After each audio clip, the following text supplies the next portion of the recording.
Of camera तो drawing room में बातें करते रहते हैं इस बारे पे ना। तो फिर हमने सोचा कि आज आपको भी इधर लेकर आते हैं और यहाँ पे बैठ के तो इन चीज़ों के बारे में बातें करते हैं। मुझे पता क्या लगता है, मुझे लगता है कि ये ना इसके बारे में, एक तो मेरे जैसे लेमैन है, छोटे तालिब इल्म कह लें, कुछ बड़े तालिब इल्म कह लें, मुझे लगता है कि सब लोगों का वो जो एक समंदर में एक कतरा होता है ना, उसकी तरह से सब लोगों को अगर वो सब इस बारे में बात करना शुरू कर देना तो हमारी सोसाइटी में एज अ होल बहुत बेहतरी आ सकती है। और उसके बाद ज़रूरी नहीं है कि हमारी आवाज़ जो है वो मेन स्ट्रीम मीडिया तक पहुँचे या ना पहुँचे, लेकिन कल को हम ये कह सकते हैं कि यार कम से कम हमने हक की आवाज़ बुलंद की। तो हम लोग थोड़ा सा मैं कॉन्टेक्स्ट बता दूँ कि हम लोग ऑफ कैमरा बैठ के तो इज़राइल पैलेस्टाइन इशू के ऊपर बात कर रहे थे। तो मैंने कहा कि यार आजकल मैं कोशिश कर रहा हूँ कि जितनी भी पॉडकास्ट हो ना उसमें से ज़्यादा अपना जो टाइम है वो दिया जाए इज़राइल पैलेस्टाइन इशू को। उससे ये होगा कि लोगों को कोई ना कोई नई बात पता चलती है, कोई नया पॉइंट ऑफ व्यू पता चलता है। तो इसलिए मैंने कहा कि हम लोग ऑन कैमरा बैठते हैं, ऑन कैमरा बैठ के इस इशू के ऊपर जो है ना वो बात करते हैं। क्योंकि आप लोगों को पता होगा कि पिछली कोई 4 पॉडकास्ट के अंदर हम लोग इज़राइल पैलेस्टाइन के ऊपर कुछ तो अपना मौक़िफ़ नहीं, कुछ गेस्ट का मौक़िफ़ सामने ला चुके हैं। तो इनका भी एक अपना मौक़िफ़ है और थोड़ा सा मैंने कहा कि चलो थोड़ा सा हिस्ट्री को भी टच करते हैं कि इज़राइल पैलेस्टाइन की और ज्यूज़ की और ज़ायनिज़्म की बेसिकली हिस्ट्री क्या है, तो उसको भी थोड़ा सा टच करना चाहिए। तो इसलिए मैंने कहा कि एक दफ़ा ऑन कैमरा बैठ के भी इसके बारे में बात होनी चाहिए। बिल्कुल होनी चाहिए। और पहले तो सबसे बिल्कुल हम तो खुद यार एक तालिब इल्म है, मेरे ख्याल से लर्निंग का ये बेस्ट तरीका है कि अगर मुझे आप कोई भी बात नहीं पता चलती है तो मैं इमीडिएट अपने सर्कल में, अपने दोस्तों में, फैमिली में उस बात को पहले वेरीफाई कर लूँ, लेकिन शेयर करूँ। मुझे लगता है नॉलेज बढ़ाने का असल में सबसे मेन चीज़ ही जो मैं फ़ील करता हूँ वो ये है कि जो ये पॉडकास्ट के थ्रू अब एक बड़ा चेंज आ रहा है सोसाइटी में, बहुत बड़ा चेंज है, मैं इसको समझता हूँ। वो ये है कि जो पहले नॉलेज था या विजडम थी या गाइडेंस आप कह लें या इवन तज्जिया, वो कुछ लोगों तक महदूद था। डेफिनेटली वो लोग एक सर्टेन उनका बैकग्राउंड होता था, फिर उनके सर्टेन इंटरेस्ट हैं, फिर सर्टेन उनकी अपनी एक सोच है, नज़रिया है, फ़िक्र है, उसके मुताबिक वो आपको एक व्यू देते हैं। तो अब ये चीज़, ये नॉलेज अब उनसे निकल के अब ये आम आवाम तक आ चुका है। और मेरे ख्याल से कोई भी नॉलेज मूवमेंट, कोई भी चीज़ जिसका दूर अंदेश असर हो, वो बिल्ड ही बॉटम्स अप होती है जब लोग उसमें इन्वॉल्व हों, जब लोग उसमें बात करना शुरू करें। उसके बारे में थोड़ी सी बात ऐड करना चाहूँगा। असल में जो आपने बात की ना, बेसिकली जिसको हम कहते हैं ना इस मुल्क का एलीट कैप्चर, तो उसका एक पार्ट एक ये भी था कि आपका जो मीडिया है ना वो भी उन्होंने कंट्रोल किया हुआ है। और वो किस तरह से कि जो नैरेटिव बिल्डिंग है वो भी उनके हाथ में है और जो लोगों तक पहुंचाना है वो भी उनके हाथ में है। तो जो आपका जो पॉडकास्ट या सोशल मीडिया और ट्रेडिशनल मीडिया से हटके ये जो चीज़ है ना, इसका ये फ़ायदा हुआ है कि आप लोग जैसे हमें देख लो ना यार कि हमें क्या मीडिया का एक्सपीरियंस है, लेकिन हम लोग यहाँ पे बैठ के अपना पॉइंट ऑफ व्यू दुनिया तक पहुँचा सकते हैं, just like any other big news channel on the main stream media. तो उसका ये फ़ायदा, इसका ये फ़ायदा हुआ है कि वो चीज़ जो थी वो उनके हाथों से निकल के आहिस्ता आहिस्ता वो जो रेत की तरह उनके हाथों से जो चीज़ निकलती जा रही है ना, वो है कि नैरेटिव बिल्डिंग उनके हाथ में होना। आपको पता है नैरेटिव बिल्डिंग जिसके हाथ में होती है, that's a very big power. और उस पावर को वो यूटिलाइज करते थे सिर्फ और सिर्फ अपने मकसद के लिए कि हमने जो अवाम को नैरेटिव देना है, 75 साल से जो हमें फीड किया गया है हमने वही माना है। लेकिन अब पिछले कोई 10 साल से उठाकर देख ले, जब से ये सोशल मीडिया रेवोल्यूशन आ रही है, मैं तो इसे रेवोल्यूशन कहता हूँ, तो उस रेवोल्यूशन की वजह से वो चीज़ उनके हाथों से जो है ना वो निकलती जा रही है। एक चीज़ जिसका उनको लगता है कि वो नहीं कंट्रोल कर सकते, मेरे ख्याल में वो सिर्फ ये चीज़ है, बाकी तो सारी चीज़ें कंट्रोल्ड है। बाकी हमेशा से हर नैरेटिव कंट्रोल्ड रहा है। मेरे ख्याल से जितना ये हुआ क्या कि बेसिकली डिसेंट्रलाइज हो गया। डिसेंट्रलाइज जैसी चीज़ें सेंट्रलाइज्ड होती हैं, जो कंट्रोल है वो एक जगह पे सुकड़ जाता है। बिल्कुल कंट्रोल नीचे से ट्रैवल करता है और टॉप पे जाके सुकड़ जाता है कुछ लोगों के हाथ में। हाँ। वो हम बचपन से सुनते आ रहे हैं, शायद वो हमें कम समझ आती थी, पढ़ने में बड़ा आता था कि एब्सोल्यूट पावर करप्ट्स एब्सोल्यूटली। इंसान की नेचर ही ऐसी है। अब आप किसी इंसान से एक्सपेक्ट करने लग जाएं कि ये इंसान जब इसको हम एब्सोल्यूट पावर देंगे ये फरिश्ता हो जाएगा, डेफिनेटली कभी हो नहीं सकता। हो ही नहीं सकता। हमारे अंदर कुछ जज्बात हैं, ह्यूमन नेचर के खिलाफ है ना। बिल्कुल खिलाफ है। हमारे अंदर जज्बात हैं, एहसासात हैं, हमारे अंदर ऐसे दायात हैं जो अल्लाह ताला ने इंसान की फितरत में वदीयत करके भेजे हैं। वो आपकी नेचर में इस तरह इनकॉर्पोरेटेड है कि आप उनसे चाह कर भी अलहदा नहीं हो सकते। फॉर इंस्टेंस अगर आप अलहदा हो जाए उनसे तो वो एक बड़ा मेजर इंसानी फ्लॉ बन जाता है। ऐसे ही है। अब फॉर इंस्टेंस जो साइकोपैथ्स होते हैं या जो सीरियल किलर्स होते हैं, अब सीरियल किलर्स जो होते हैं अगर आप उनको देखें कि वो कोई पेन फील नहीं करते, अपना जो एक्ट है वो क्राइम करते हुए वो दूसरे बंदे के शूज़ में जाके नहीं सोच सकते कि जिसको वो कत्ल कर रहे हैं, क्योंकि वो एम्पैथी फील नहीं करते। तो एम्पैथी फील ना करना बेसिकली क्या है कि हर वो इंसान कि जो एम्पैथी फील करता है कि यार ये चीज़ से मुझे दर्द हो रही है, दूसरे इंसान को भी दर्द होगी, ये एक बेसिक ह्यूमन वैल्यू है, जो इंट्रिंसिक वैल्यू इंसान के अंदर। अब ये वैल्यू अगर आप सोचें कि इंसान में से ख़त्म हो जाए तो बिल्कुल ऐसे इंसान के अंदर बाकी दायात है, जिनमें सबसे बड़ा जो है वो है ईगो।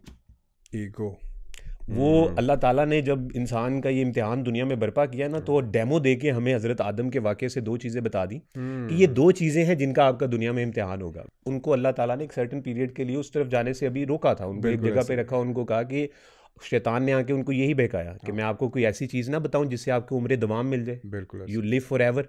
तो to live forever what is the idea, your progeny, आपकी औलाद। तो अल्लाह ताला ने उनको इस मरहले तक लाना था, लेकिन उन्होंने उससे पहले कर। तो बेसिकली अल्लाह ने उससे क्या बताया कि ये 2 दायात है जिसका ज़िंदगी में जो आपसे मैं इम्तिहान लेना चाह रहा हूँ, यही सबसे ज़्यादा आएंगे आपके आगे, ईगो, और दूसरा ये जो आपके अंदर एक सेक्सुअल दायात। ये इन दोनों चीज़ों को आप देख लें। अब दुनिया में जितने इस वक्त आप देखें, जो स्मॉल चीज़ें होती हैं ना, वो कहते हैं ना, wings of the butterfly cause the storm on the other end of the world. आप एक छोटी सी जो मूवमेंट है ना इस इंट्रिकेट बैलेंस में, वो चीज़ों की लार्ज स्केल पे जाके वो नज़र आती है। अब आप इस चीज़ में देखें कि अगर हम ज़्यादातर हमें ये लगता है कि हमारी छोटी छोटी चीज़ें या हरकतें या आते हैं उनसे फ़र्क नहीं पड़ता, but two little things makes us what we do every day, what we say every day. इन चीज़ों में ये चीज़ें पाइल अप होके कलेक्टिवली हमें एक पूरा इंसान बनाती है, एक पूरी हमारी पर्सनैलिटी बनती है। तो अगर आप देखें कि दुनिया में इस वक्त अगर हम फॉर द टाइम बीइंग एक दूसरे उसकी एक लस्ट कह लें, उसको एक इंसान के अंदर एक फितरी जो एक जज्बा है इस चीज़ के लिए उसको अलहदा कर दें, बाकी आपको दुनिया में ज़्यादातर चीज़ें जो हैं वो नज़र आएंगी ईगो के पीछे मसले इंसान। बिल्कुल। अब वो भले ईगो एज ए कौम हो, बर्तरी की जज्बा, एक एहसास बर्तरी कि मेरी कौम, मेरा कबीला या मैं खुद बर्तर पॉइंट पे हूँ। अब वो बर्तरी किसी भी सूरत में हो सकती है, वो पैसा हो सकता है, वो पावर हो सकता है, वो ज़मीन जायदाद हो सकती है, वो औलाद हो सकती है। पुराने ज़माने में जिस तरह औलाद जिसकी ज़्यादा थी उसकी बर्तरी थी। बिल्कुल ऐसे ही। तो ये किसी भी सेंस और फॉर्म में जो एहसास बर्तरी है कि मैं उससे, मुझे इवन इल्म की बुनियाद पे बहुत ज़्यादा जो इल्म है वो इंसान को फॉरन एरोगेंसी की तरफ लेके जाता है। यू फील कि you have understood this point better than everybody else, so there might be something special about you. बिल्कुल। So having said that point, वो मैं बिल्कुल अब वही इन सारी चीज़ों को आप एक, मैं जब इसको लार्जर व्यू में देखता हूँ ना, तो मेरे लिए शायद मैं एक पढ़ने की कोशिश करता हूँ, समझने की कोशिश करता हूँ, तो वो अब जिस तरह मैं उसको समझाऊँ चीज़ों को, मैं कोशिश करूँगा कि आज आपसे शेयर करूँ। हमें एक जो है ना कि मैं एज ए पॉजिटिव पॉइंट गिनता हूँ पॉडकास्ट का, कि इसमें आप डिविएट होके कहीं भी जा सकते हैं। इट्स नॉट प्राइम टाइम कि आपने 15 मिनट के लिए एक स्पेसिफिक टॉपिक के ऊपर बात करनी है और उसके अंदर एकदम से जब कमर्शियल ब्रेक आनी है तो मैंने कहना है काशिफ साहब ज़रा 1 मिनट के लिए ब्रेक लगाइएगा। हम आप चाहे जितनी भी इंपॉर्टेंट बात कर रहे हैं, आप लोगों को जितना भी एजुकेट करने की कोशिश कर रहे हो, आप अपना कोई भी इतना बड़ा पॉइंट ऑफ व्यू देने की कोशिश कर रहे हो, आपकी जो कमर्शियल ब्रेक है, जो मैकडोनल्ड का इश्तिहार है, जो पेप्सी का इश्तिहार है, it's more important than that narrative. तो I think it's a joke now, मतलब 5-10 साल के अंदर वो जो है ना इस चीज़ को दफन कर दिया जाएगा। और इसमें बिल्कुल आपने जो एक बात की ना कि ये जो मौलवी वाली बात है कि यार उसने हमें वो गंदम के दाने और सेब से आगे जाने ही नहीं दिया, कि जो उसके पीछे मुहर्रिकात थे वो उसने हमें नहीं बताया। किसी को नहीं पता कि वो वाक़यात क्या थे, वो क्यों हुए। आप जाके कुरान को खोल के देखें, जब आप उसको स्टडी करते हैं ना, कि जो आप शैतान का और आदम का और अल्लाह का जो वाक़या है, जब आप उसको पढ़ के देखें तो जहाँ जहाँ पे कुरान में आया है, तो बंदे को शर्म फील होती है कि यार मेरा बाप मेरे से क्या डिमांड कर रहा है। वो मेरे से डिमांड क्या कर रहा है कि बेटा ये वाक़या हुआ था तेरे बाप आदम के साथ, इस तरह से उसको जन्नत से निकलवाया गया था, तो अब ये तेरा दुश्मन है और अब तूने इसके साथ मुकाबला करना है। हमारे मौलवी हमें सेब से आगे लेकर ही नहीं गए। हमने कहा वो सेब का कलर क्या था, हमें कहा कि वो सेब कौन सा था, हमें कहा वो गंदम का दाना कौन सा था। तो ये है कि इसी को कहते हैं कि एवोल्यूशन ऑफ नॉलेज। एवोल्यूशन के लिए ज़रूरी है कि आप हर एक छोटे से जो उसके अंदर पॉइंट्स है ना, उनके अंदर, मौलवी हमें खुद ही कहता है ना कि कुरान के तो एक एक हर्फ के अंदर जो है ना दुनिया छुपी हुई है। तो भाई वो हमें दुनिया दिखाओ ना, हमें सेब तक ना रखो, हमें अगली दुनिया दिखाओ। सेब से आगे जाके बताओ कि सेब का वाक़या था क्या। तो वो बस अपने अपने फ़िरकों में फंस के और कुछ और वेस्टेड इंटरेस्ट के अंदर फंस के तो वो इस चीज़ को आगे नहीं लेके जा सके। तो इंशाल्लाह हम कोशिश करेंगे कि हम इन मीडियम्स के ऊपर बैठ के सारे नैरेटिव्स को आगे लेकर जाएं, लोगों के सामने चीज़ें खोल के रखें। तो इसी के साथ थोड़ा सा चलें, डिविएट हो गए थे, वापस मैं आना चाहूँगा उसी पे इज़राइल पैलेस्टाइन के ऊपर कि उसके बारे में आपका क्या पॉइंट ऑफ व्यू है और इसको कहाँ से शुरू करें, क्योंकि मैं चाहता हूँ कि हम इसकी जो पूरी हिस्ट्री है ना, इसको अपनी एक नाकिस अकल के मुताबिक जो हमें लगता है वो लोगों के सामने खोल के रखें चीज़ें, ताकि लोगों के सामने चीज़ें वाज़ेह हों। इसमें मेरे ख्याल से आपने बहुत अच्छे पॉइंट से इसको शुरू किया है कि हिस्ट्री में जाना बहुत ज़रूरी है। उसकी वजह यह है कि हमें चीज़ें समझने में आसानी हो जाती है। जो चीज़ें आज हमारे सामने हो रही हैं, अगर हम उनको किसी भी पैराई में हिस्ट्री से कनेक्ट करके देखेंगे तो हमें समझने में बहुत आसानी हो जाती है। मैं इसमें जितना तारीख में जाके इनको पढ़ सका हूँ, जितना समझ सका हूँ, मुझे कुछ चीज़ें बड़ी क्लियरली नज़र आई हैं कि ये पैटर्न बड़ा क्लियरली। मैं एक चीज़ नोट करता हूँ कि हमारे यहाँ पे अभी कुछ दिन पहले हम दोस्त आपस में बैठे हुए थे, तो वहाँ पे बात होने लग गई। तो एक दोस्त कहने लग गया कि एक दोस्त ने बीच में कि फ़लाना यहूदी, फ़लाना ये। तो अब मुझे कुछ एक सेंटिमेंट है, जज्बात ऑब्वियसली एक हैं, लेकिन मैंने कहा कि आपका जो सेंटिमेंट है, वो जज्बा है, वो क्लियर जगह पे, एक सही जगह पे आपका यूटिलाइज होना चाहिए। तो फिर मैंने ये फ़ील किया कि शायद, तो हमने वहाँ बैठे हुए डिस्कस किया कि अगर आप हिस्ट्री में अगर थोड़ा सा मैं आपको पीछे लेके जाऊँ, तो जो ये मौजूदा हमारी दुनिया है, जो हम देखते हैं, ये हज़रत आदम के बाद एक दुनिया का सिलसिला शुरू हुआ, हज़रत नूह तक आया। हज़रत नूह तक आते आते दुनिया में बहुत बिगाड़ पैदा हुआ। अब बिगाड़ पैदा होने के बाद अल्लाह ताला पैगंबर भेज के इंसानों की रहनुमाई करते थे। हज़रत नूह के बाद एक पूरी दुनिया में फ्लड आया आपको। अब और बाय द वे, वो पूरी दुनिया से मुराद वो वाली एरिया है जो आपके पास उस वक़्त एक मिडल ईस्ट से लेकर और आप समझ लें कि आपके नॉर्थ अफ्रीका तक, ये वाला एरिया। इट्स नॉट लाइक कि वो ऑस्ट्रेलिया में भी आया हो या वो इधर साउथ एशिया में भी आया हो फ्लड। आज मॉडर्न साइंस उसके ऊपर रिसर्च करके ये बड़ा समझाने में कामयाब हो गई है। अच्छा, ये मुझे नहीं पता था जी, पूरी दुनिया फ्लड आ गया। नहीं, पूरी दुनिया पानी थल्ले आ गई। वो हमें बताया ऐसे ही जाता है, ऐसा नहीं है। वो अच्छा। सिर्फ वो एरियाज थे, मतलब उनमें आया वो। और दुनिया की ज़्यादातर आबादी भी वहीं पे थी, क्योंकि वो अभी अर्ली माइग्रेशन हो रही थी। अगर आप उसको साइंस से कनेक्ट करें तो this was the period which is called in scientific time is aboriginals. Aboriginals were the people के जो पहले लोग, जहाँ से अगर हम आज बिलीव किया जाता है एक मोस्ट कॉमनली कि अफ्रीका, क्योंकि वहाँ रेन फॉरेस्ट थे, तो वहाँ आप समझ लें कि ग्रीनरी और पानी का एक मिलाप था, तो वहाँ से ज़िंदगी की इब्तदा हुई। अल्लाह ताला भी कुरान में हमें बताते हैं कि मैंने कीचड़ से, मतलब कीचड़ जैसी मिट्टी से आप मुझे इंसान की इब्तदा की।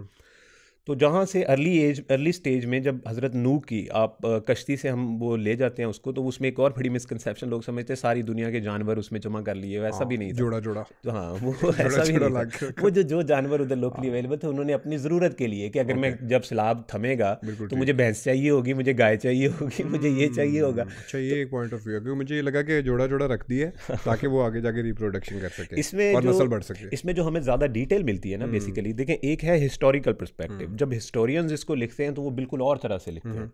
एक है इसमें रिलीजियस हिस्ट्री, जो हमारी रिलीजियस हिस्ट्री है वो हमें लेके जाती है काफ़ी पीछे तक। वो तो हमें हज़रत आदम से अल्लाह ताला बताते हैं।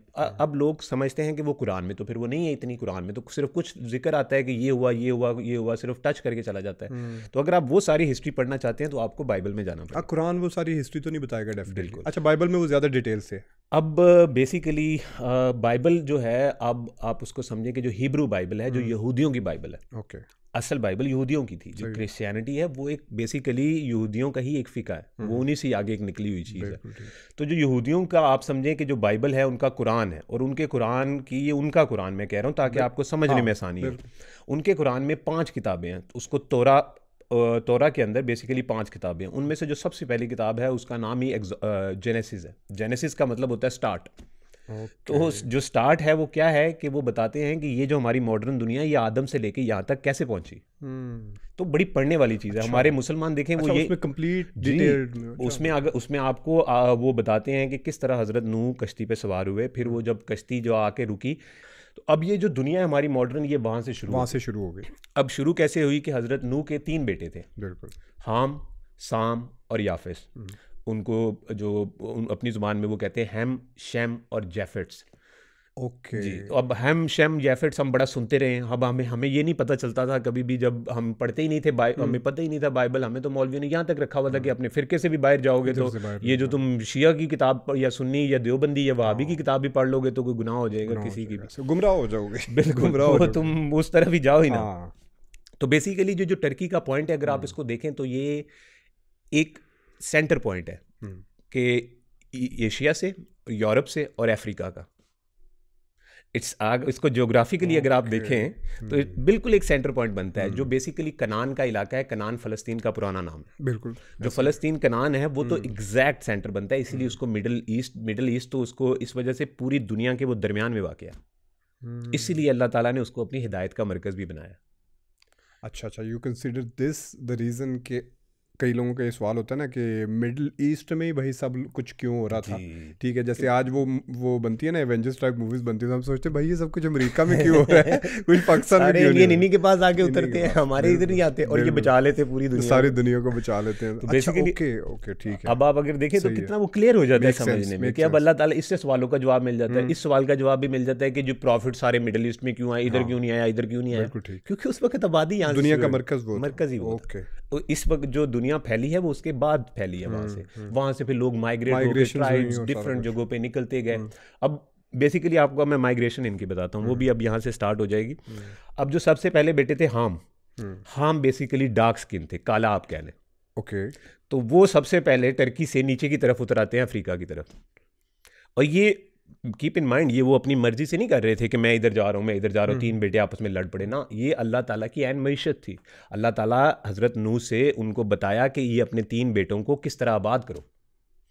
हज़रत हाम रज़ी अल्लाह ताला अन्हो को अल्लाह ताला ने आबाद किया अफ्रीका में। ये जो आपको आज काली नस्लें मुसलमान सारे अफ्रीका में नज़र आते हैं, इथियोपिया में।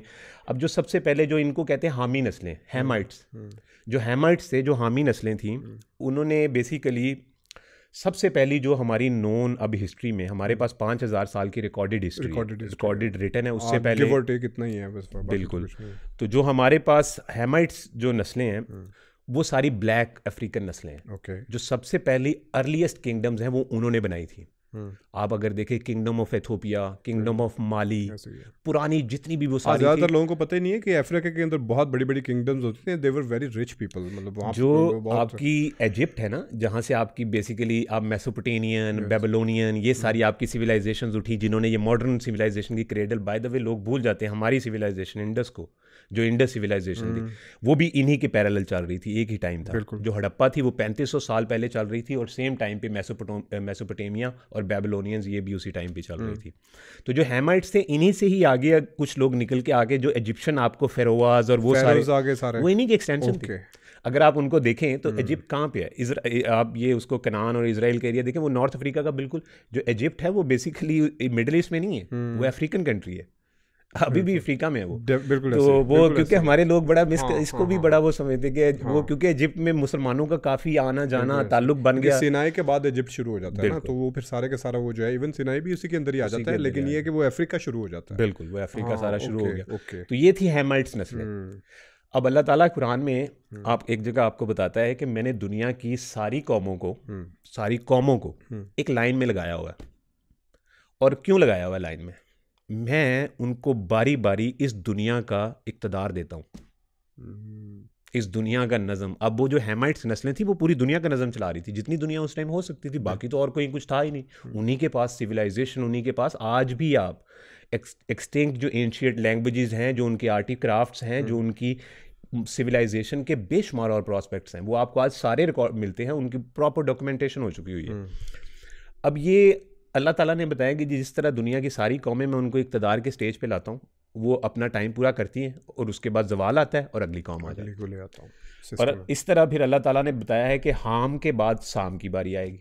साम की औलाद की बारी आएगी। अब जो साम थे बेसिकली वो क्या थे, वो सेमाइट्स थे। तो अब जो आप वर्ड भी सुनते हैं anti Semitic, so Semitic Jews ने अपने ऊपर अप्लाई कर लिया है। It was not for Jews, it was for whole people जो सेमाइट एरिया की औलाद सारी के ऊपर ही अप्लाई होता है। एग्जैक्टली। ओके। अब आप देखें कि उन्होंने क्या किया, उन्होंने ये, मैं आपको बताऊंगा कि ये भी एक ज़ायनिज़्म की एक वो एक्सटेंशन है कि उन्होंने कैसे वर्ड्स और आइडियोलॉजीज को अपने अंदर मर्ज कर लिया। ये देखें, अब सेमाइट वर्ड उन्होंने अपने लिए महसूस कर लिया, हालांकि सेमाइट अरब पे अप्लाई होता है। Semites are all those people who speak Semitic languages. Semitic languages कौन सी हैं? आपकी एरामिक को आप अब्रानी भी कहते हैं, उसके बाद हिब्रू, ये आपकी, उसके बाद जितनी आज आप मिडिल ईस्ट में अरेबिक, इवन ये सारी सेमेटिक लैंग्वेजेस हैं। तो इनके जो लोग हैं बोलने वाले, वो सेमेटिक लोग कहलाते हैं। तो ये हज़रत साम की नस्ल है। हज़रत साम की जो नस्ल है वो दूसरा टाइम आता है कि जब अल्लाह ताला कहते हैं कि अब मैंने इनको इक़्तिदार दिया। ओके। अब फिर अगर वो आप देखें कि हमारी मुसलमानों के पास कितनी देर इक़्तिदार रहा है। ये गोरा भी सेमाइट्स में आ जाते हैं? नहीं। ओके। अच्छा, अब देखें कि जब हज़रत साम जो थे वो इस एरिया में वो सेटल हो गए, उनकी औलाद सारी जो आगे ये सेमेटिक है। अब उन्हीं की औलाद में से आगे ये ज्यूज़ है।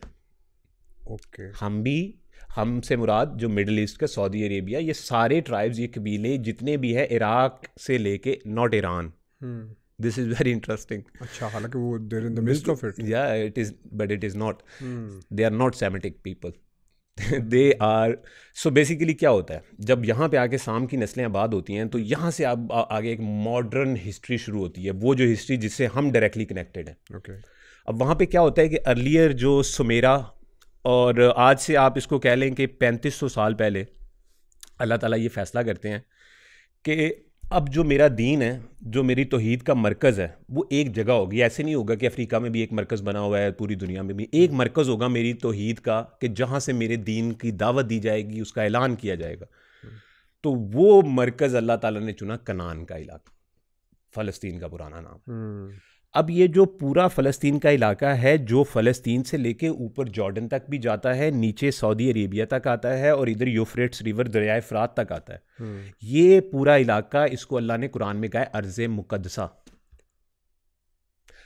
अब मैं आपको बताता हूँ कि ये उस वक़्त अर्ज़े मुक़द्दसा था।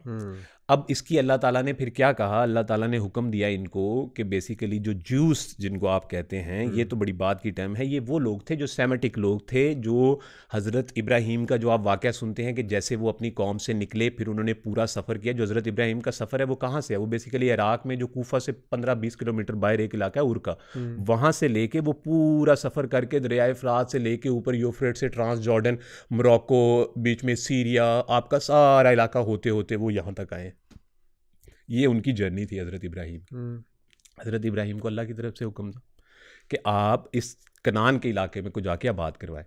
हज़रत इब्राहीम के अलैहिस्सलाम को जब ये हुक्म मिला तो उनकी आगे से 2 बेटे थे, वो हमें नोन है, हज़रत इस्माइल और हज़रत इसहाक। हज़रत इस्माइल को अल्लाह ताला ने हुक्म दिया कि आप ये जो सऊदी अरेबिया का जो अरेबियन पेनिसुला है इसमें आबाद करें, और जो हज़रत इसहाक को आप कनान के इलाके में आबाद करें, जहाँ से फिर आगे हज़रत याकूब और बिल्कुल।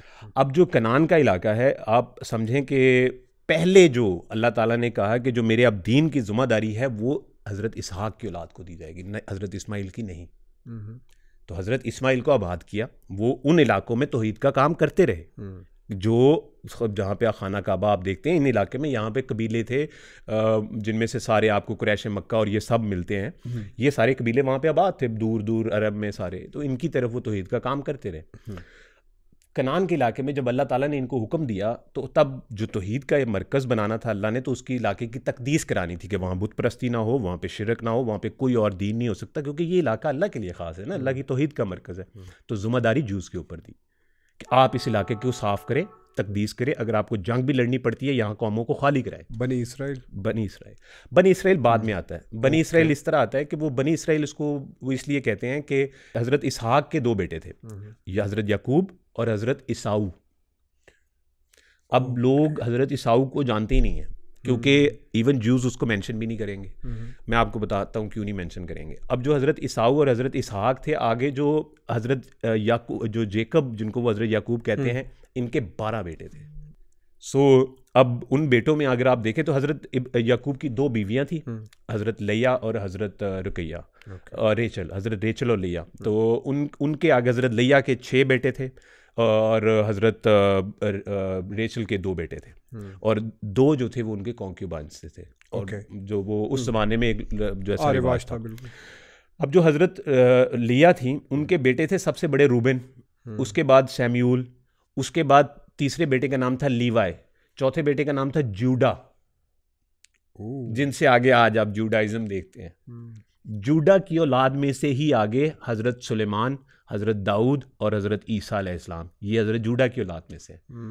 जो जूडा के जो भाई हैं लीवाई, उनकी औलाद में से हज़रत मूसा और हज़रत हारून है। ओके। आगे आप हज़रत रेचल में चले जाएं तो हज़रत रेचल की जो औलाद हैं उनमें से आगे आपको कौन मिलेंगे? बनियामीन और हज़रत यूसुफ अलैहिस्सलाम।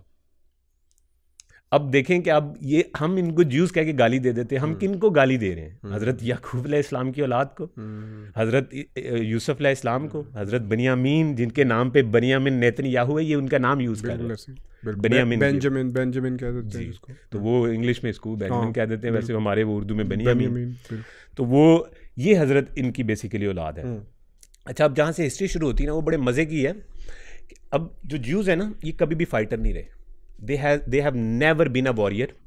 अगर उसकी वजह भी अगर आप देखें, इनके छोटे कद हैं, आज भी इजराइल में आप देख लें इनके छोटे कद है, जान में तगड़े नहीं है, देखने में भी आपको लगेगा बिल्कुल। अब जंग लड़ना जो है ना वो ज़रा तलवार चुकना ही भाई जी बड़ा मुश्किल काम है, कोई आसान काम तो नहीं है। तो अल्लाह ताला के हुक्म के बावजूद कि तुम्हें मेरी नुसरत होगी, जब हज़रत याकूब से इनकी नस्ल शुरू होती है ना, तो ये लोग ये सारा एरिया खाली नहीं करा पाए, बल्कि उल्टा अगर आप स्टोरियाँ पढ़ते हैं कि जो रूबिन थे, जो हज़रत लिया के बेटे थे, वो हज़रत यूसुफ के ख़िलाफ़ उन्होंने कैसे साजिशें की, उनको शिकार पे ले जाके मारने की कोशिश की। तो ये सारा वाक़या पढ़ते हैं, वो बिल्कुल एज इट इज़ है। जब ये सारा काम हुआ तो हज़रत याकूब हज़रत यूसुफ को फेवर करने लग गया, ऑब्वियसली कि एक बेटे के साथ इतनी ज़्यादती और वो कर रहे हैं सारा कुछ, ऊपर से जब एक बेटा ट्रांसग्रेशन कर रहा है, शिद्दत कर रहा है, दूसरे की जान का दुश्मन, इसका मतलब वो तकवे पे तो नहीं रहा, वो उस पर नहीं है। जब इनकी ये वाली चीज़ शुरू होती है हज़रत यूसुफ अलैहिस्सलाम के साथ, तो ये वही ज़माना है जब वहाँ पे कहत पड़ जाता है। आप हज़रत यूसुफ का कहत वाली स्टोरियाँ पढ़ते हैं, फिर ये सारी जो हज़रत याकूब की औलाद है ये वहाँ से निकल के, बल्कि पूरा जो इनका जो हज़रत याकूब है उन्हीं का टाइटल है इसराइल, उन्हीं, इसीलिए उनको सबको बनी इसराइल कहा जाता है। उनके 10 बेटे, 12 बेटे, उनमें से 10 आगे जिनकी औलाद चलती है, जिनके 10 कबीले हैं, वो 10 कबीलों में से अब यही 10 कबीले वहाँ पे थे उनकी औलाद की, इनको अर्लीस्ट कबीले कहा जाता है। बिल्कुल ठीक। कीप इन माइंड कि जब हाम हज़रत हैम उनसे वापस आप जब जाएंगे तो उनसे जब नस्लों की इब्तदा हो रही थी तो हज़रत हैम के बेटों में से ही आप समझें कि हज़रत इब्राहीम, हज़रत इमरान से आगे आपकी हज़रत मरियम, मूसा, हारून, Shoaib, all these prophets are from Ham। हज़रत साम की औलाद। तो उससे पहले जो हज़रत हाम की औलाद में अफ्रीका में आए, उन प्रॉफिट्स का हमें कोई नाम ज़्यादा नहीं पता चलता, क्योंकि वो हिस्ट्री सारी वो एक रिकॉर्डेड हिस्ट्री में नहीं है। कुछ लैंग्वेजेस हैं जो उनकी हैं वो भी थोड़ी बहुत हैं, वो भी सारी ट्रांसलेट नहीं हो पाई। बिल्कुल, वो आज भी कोशिश कर रहे हैं सिंबलिज्म में और उन चीज़ों में लगे हुए हैं कि उनको कर सकें। बेसिकली ये अब जहाँ पे बनी इसराइल अब यहाँ पे शुरू हो गई, ये इलाका ये खाली नहीं करा पाते। इवन दो इनको अल्लाह की तरफ से ऐलान होता है कि आप ये कराएं खाली, ये साफ करवा के अल्लाह की तौहीद का मरकज़ बनाएं, फिर यहाँ से आप सारी दुनिया को दावत देंगे। अब ये इनको अल्लाह ताला की तरफ से जो ये एक चीज़ इनको इतनी बड़ी दी जाती है कि अल्लाह इन पूरी कौम को प्रॉफिट्स के स्टेटस पे ले आता है कि आपकी पूरी कौम जो वो नबियों के स्टेटस पे है। उसका मतलब क्या है? नबी कि जो रसूल होता है वो अल्लाह की तरफ से चोज़न होता है कि ये मेरे दीन का दावत देगा लोगों को, मेरे दीन की। तो इन पूरी कौम के ऊपर ये जिम्मेदारी थी कि आप पूरी कौम ने दीन की अल्लाह के दावत देनी। लेकिन जैसे ही हज़रत इसहाक से इनके आगे 10 बेटे आते हैं, ये आपस में लड़ना शुरू हो जाते हैं और इवन शिरक की तरफ ले जाते हैं चीज़ें। तब वहाँ पे कहत पड़ता है, क्योंकि जब अल्लाह ताला किसी कौम को दुनिया में इतने बड़े मर्तबे पे फाइज करता है तो उसका साथ रूल अल्लाह कुरान में मेंशन करता है कि अगर ये इससे ट्रांसग्रेस करेंगे, अगर ये हद पार करेंगे तो फिर ये यहीं पे इनको अज़ाब। बिल्कुल ऐसे जैसे कुरान में फिर पूरी फ़र्द जुर्म आयत होती है, सूरह बकरा में भी और काफ़ी जगहों के ऊपर फ़र्द जुर्म इन पे यही आयत होती है कि भाई तुम लोगों को ये मैंने कहा था कि ये तुमने करना और ये तुम नहीं कर सके। अब तुम ये जब नहीं कर सके तो उसकी वजह से फिर मैं दुनिया की हुकूमत तुमसे छीन के और नबी अकरम सल्लल्लाहु अलैहि वसल्लम को और इस्माइल की औलाद को दे रहा हूँ। बिल्कुल, ये आपने वो सारा कॉन्टेक्स्ट भी उसका बता दिया, ये बिल्कुल इनके ऊपर फ़र्द जुर्म आयद हुई थी। अब जब इनका कहत पड़ जाता है वहाँ पे उस इलाके में, क्योंकि अल्लाह का एक तरह से अजाब है, कहत अल्लाह का इनके, डेफिनेटली ये वहाँ से मूव करके इजिप्ट आते हैं। अब कीप इन माइंड इजिप्ट अब वो इलाका है जो फिरौज का जो फुल आप अपनी वो शानो शौकत के साथ, जाहो जलाल के साथ बादशाह, वहाँ पे महल, वहाँ पे क्या, ये लोग एक अरब से आ रहे हैं जिनके पाँव में जूतियाँ भी नहीं है, बिल्कुल। अब वहाँ पे अल्लाह ताला फिर हज़रत यूसुफ अलैहिस्सलाम को, क्योंकि उनसे अल्लाह ताला ने एक काम लेना था, एक वो लेना था, उनको बादशाह के घर में वो पनाह मिलती है, वो वहाँ से होते होते फिर वो जेल में भी डलते, उनकी पूरी एक वहाँ पे स्टोरी है। ये सारे औलाद वहाँ पे जाके मिलती है, क्योंकि इजिप्ट में वहाँ पे ये कहत आता है, हज़रत याकूब के बाकी औलाद भी यहीं पे आ जाती है इजिप्ट में।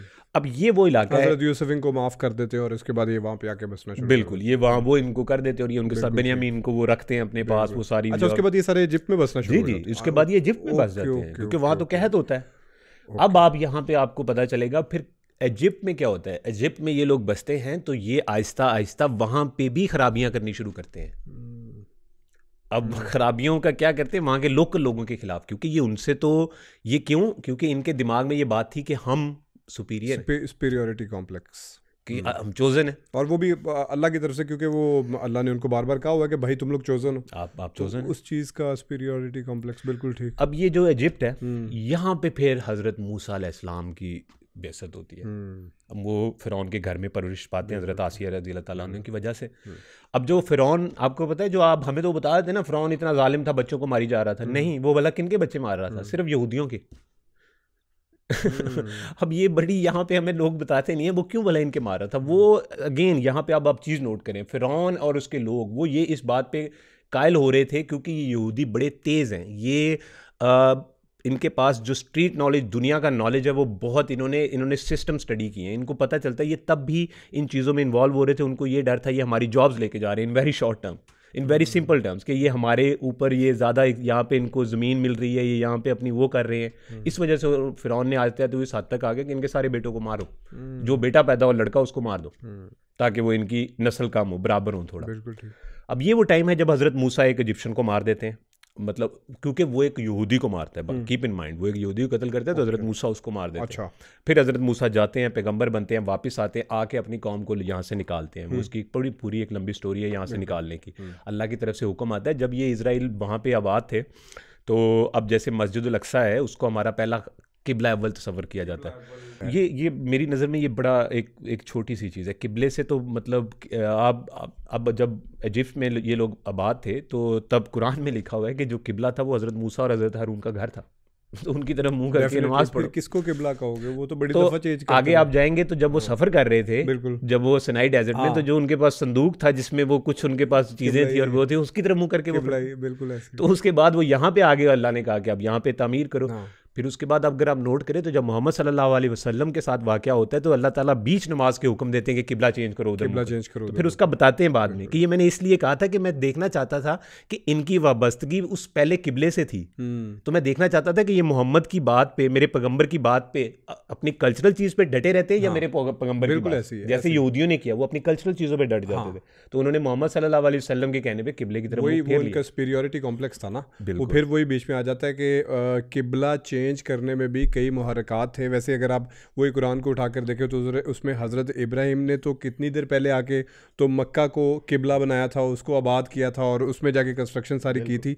तो अगर उस बात के ऊपर जाएं तो फिर किबला तो मक्का में बनता है। लेकिन वो जो चेंज करने वाली बात है उसमें बिल्कुल आपकी बात ठीक है, वो कल्चरल चीज़ आ जाती है कि भाई पहले मैंने तुम लोगों की, अब बेसिकली वो बताने का मकसद ये था कि अब मैं दुनिया की हुकूमत बनी इसराइल से छीन के तुम्हें दे रहा हूँ, तो फिर तुम वो काम ना करना जो इन्होंने किए थे।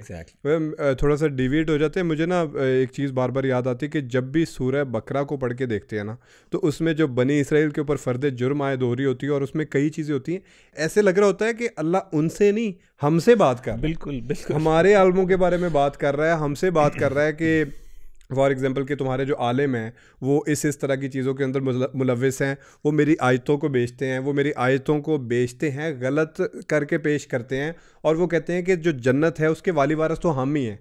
आज हम भी यही चीज़ें कर रहे हैं। आज हमारा मौलवी भी कहता है कि जन्नत तो सिर्फ हमारी है, कलमा नहीं पढ़ा तो तुमने जन्नत में नहीं जाना। जैसे जन्नत का ठेका और जन्नत का जो पूरी चाबियां हैं ना वो उनके पास हैं। अभी आपने बड़ा अच्छा बीच में 2 लुकमे दिए कि वाकई वो आप बात भी समझ आ जाती है, बिल्कुल ऐसे ही लगता है हमारे मौलवियों से बात हो रही है। अच्छा, अब बेसिकली अब ये जो टाइम है इसमें हज़रत मूसा अलैहिस्सलाम जो है वो अपनी अल्लाह ताला के हुक्म से इन लोगों की तैयारी करवा रहे हैं, इनको दीन की तरफ बुला रहे हैं, और अल्लाह ताला के हुक्म के मुताबिक हज़रत मूसा अलैहिस्सलाम को और फिर बाद में अल्लाह ताला हज़रत हारून अलैहिस्सलाम को, उन दोनों को एक प्रॉफिट के एक स्टेटस पे लाते हैं अपने काम के लिए। अब हज़रत मूसा अलैहिस्सलाम वहाँ से इस कौम को निकालते हैं, जो निकालने का पूरा प्रोसीजर है बार बार लोगों ने पढ़ा हुआ है। रेड सी क्रॉस करते हैं, वो रेड सी बेसिकली है जिसको क्रॉस करते हैं, वहाँ पे अल्लाह ताला का मौज़ा होता है जो उसको स्प्लिट करते हैं पीछे से वो इसको अब जो दौरान सफ़र ये हज़रत मूसा अलैहिस्सलाम इस कौम को लेके जाते हैं। अब यही पे हम जो पहले जिक्र भी कर रहे थे कि वो इस सफ़र में वो इनके साथ वो संदूक था जिसकी तरफ ये मुँह करके अपना इबादत करते थे। उसको कुरान पाक में भी बहुत दफ़ा जिक्र आया हुआ है। बिल्कुल, प्रॉब्ली बाइबल में भी आया हुआ है। बाइबल में तो बड़ा तफसीली मेंशन है। अच्छा, अब ये जो अभी तक जो हम हिस्ट्री भी ये जो आप एक तो हम स्टार्ट से इनकी हिस्ट्री डिस्कस कर रहे हैं, ये सारी जेनेसिस में मौजूद है। ओके, ये सारी जेनेसिस में हिस्ट्री मौजूद है ये इनकी। जब हज़रत मूसा अलैहिस्सलाम इनको लेके आते हैं तो जो माउंट ऑलिव है आज भी जो आपको वहाँ पे आप फ़लस्तीन में, तो माउंट ऑलिव है फ़लस्तीन के स्टार्ट में आपको आ जाता है जो आपका वेस्ट बैंक से पहले जेरूशलम के साथ। अब वहाँ पे जब हज़रत मूसा अलैहिस्सलाम ले आते हैं, फिर वो वाला वो माउंट है जिसके ऊपर हज़रत मूसा अलैहिस्सलाम जाते हैं। ये अपनी कौम को भी साथ लेके आते हैं, ये ज़िद करते हैं कि हमें भी दिखाएं अल्लाह ताला कि अगर आपने उनसे बात की है, अल्लाह ताला आपसे डायरेक्ट बात करते कलाम करते तो हमें भी करवाएं। वहाँ पर फिर वो आपको फेमस वाक़या मिलता है कि हज़रत मूसा अपनी कौम को लेके जाते हैं और वहाँ पर फिर अल्लाह ताला के एक नूर की सूरत में इनके कोई बिजली नज़र आती है, इनको कोई भी चीज़, वो यहाँ पर डिफरेंट इंटरप्रिटेशन है उनकी। वहाँ पर वो लोग जो है ज़्यादातर मतलब उनको उस किताब ना लाते हुए काफ़ी लोग वहाँ पे मर भी जाते हैं, मतलब इस तरह। अब हज़रत मूसा अलैहिस्सलाम को अल्लाह ताला जब वो हज़रत मूसा अलैहिस्सलाम वापस आते हैं, फिर दोबारा ऊपर जाते हैं, अल्लाह ताला उसको अब बताते हैं कि अब जो नई कौम यहाँ पे तुमने आबाद करनी है, इस कौम का क्या इनका मकसद होगा, कैसे इनकी ट्रेनिंग करनी है। कीप इन माइंड हज़रत मूसा अलैहिस्सलाम जो थे वो एकेडमिक थे, वो पढ़े लिखे थे, क्योंकि वो हज़रत आसिया के घर थे। तो हज़रत आसिया के घर थे, फ़ारो के घर में थे, फ़िरौन के घर में थे, तो वहाँ पे टीचर भी आला मुहैया थे, तो he knew how to read and write, so he was well educated in that aspect. अब जो हज़रत मूसा अलैहिस्सलाम वहाँ से फिर वो जो पहली आपको जो 10 कमांडमेंट्स आप बार बार सुनते हैं, जो वो 10 तख्तियाँ थी बेसिकली, 10 तख्तियाँ स्टोन की, पत्थर की तख्तियाँ थी जिन पे कार्विंग हुई थी 10 कमांडमेंट्स, जो बेसिक हिदायतें, और ये सेकंड टाइम में मिलती हैं। जब पहली दफ़ा हज़रत मूसा ऊपर माउंट पे जाते हैं, वो लोगों के साथ जाते हैं, वो उस वक़्त अल्लाह ताला वो उनसे बात करते हैं, वो एक पूरा वाक़या हो जाता है। दूसरी दफ़ा ये लोग आते हैं, हज़रत मूसा अल्लाह ताला से हम कलाम होते हैं, वो भी बात चल रही है, अल्लाह ताला उनको बताते हैं कि नीचे जाके देखो तुम्हारी कौम क्या कर रही है।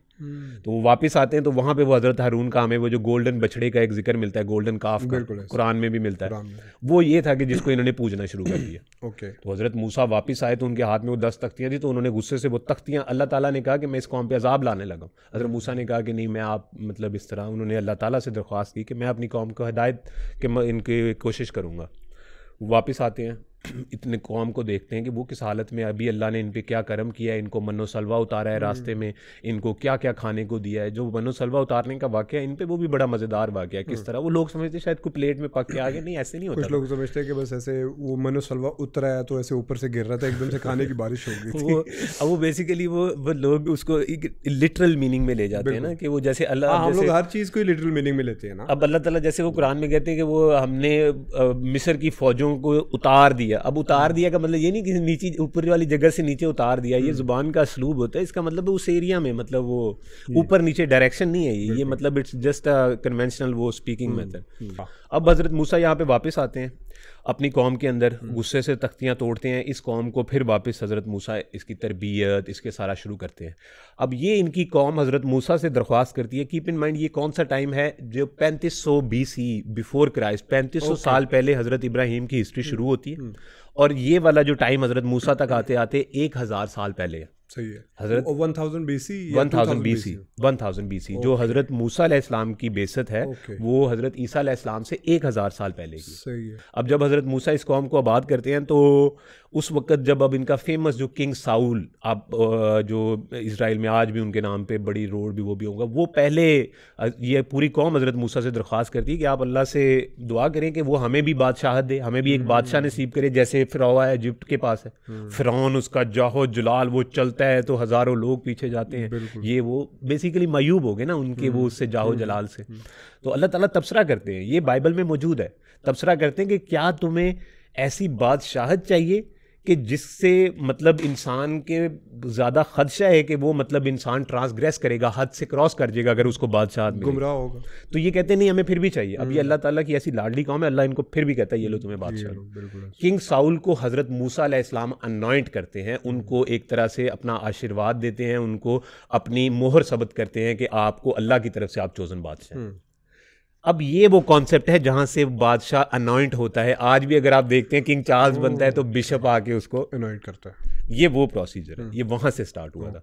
किंग साउल के बाद आते हैं, किंग साउल ने पहला वो इनका था बादशाह जिसको अल्लाह की नुसरत मिली, तो वो उसने जंगें लड़ना शुरू की, इस इलाके को खाली कराना शुरू किया, इसके इर्द गिर्द से पेगनिज्म जहाँ बुत परस्ती थी उस सारे एरिया को साफ करवाया क्योंकि इसको अल्लाह की तौहीद का मरकज़ बनाना था।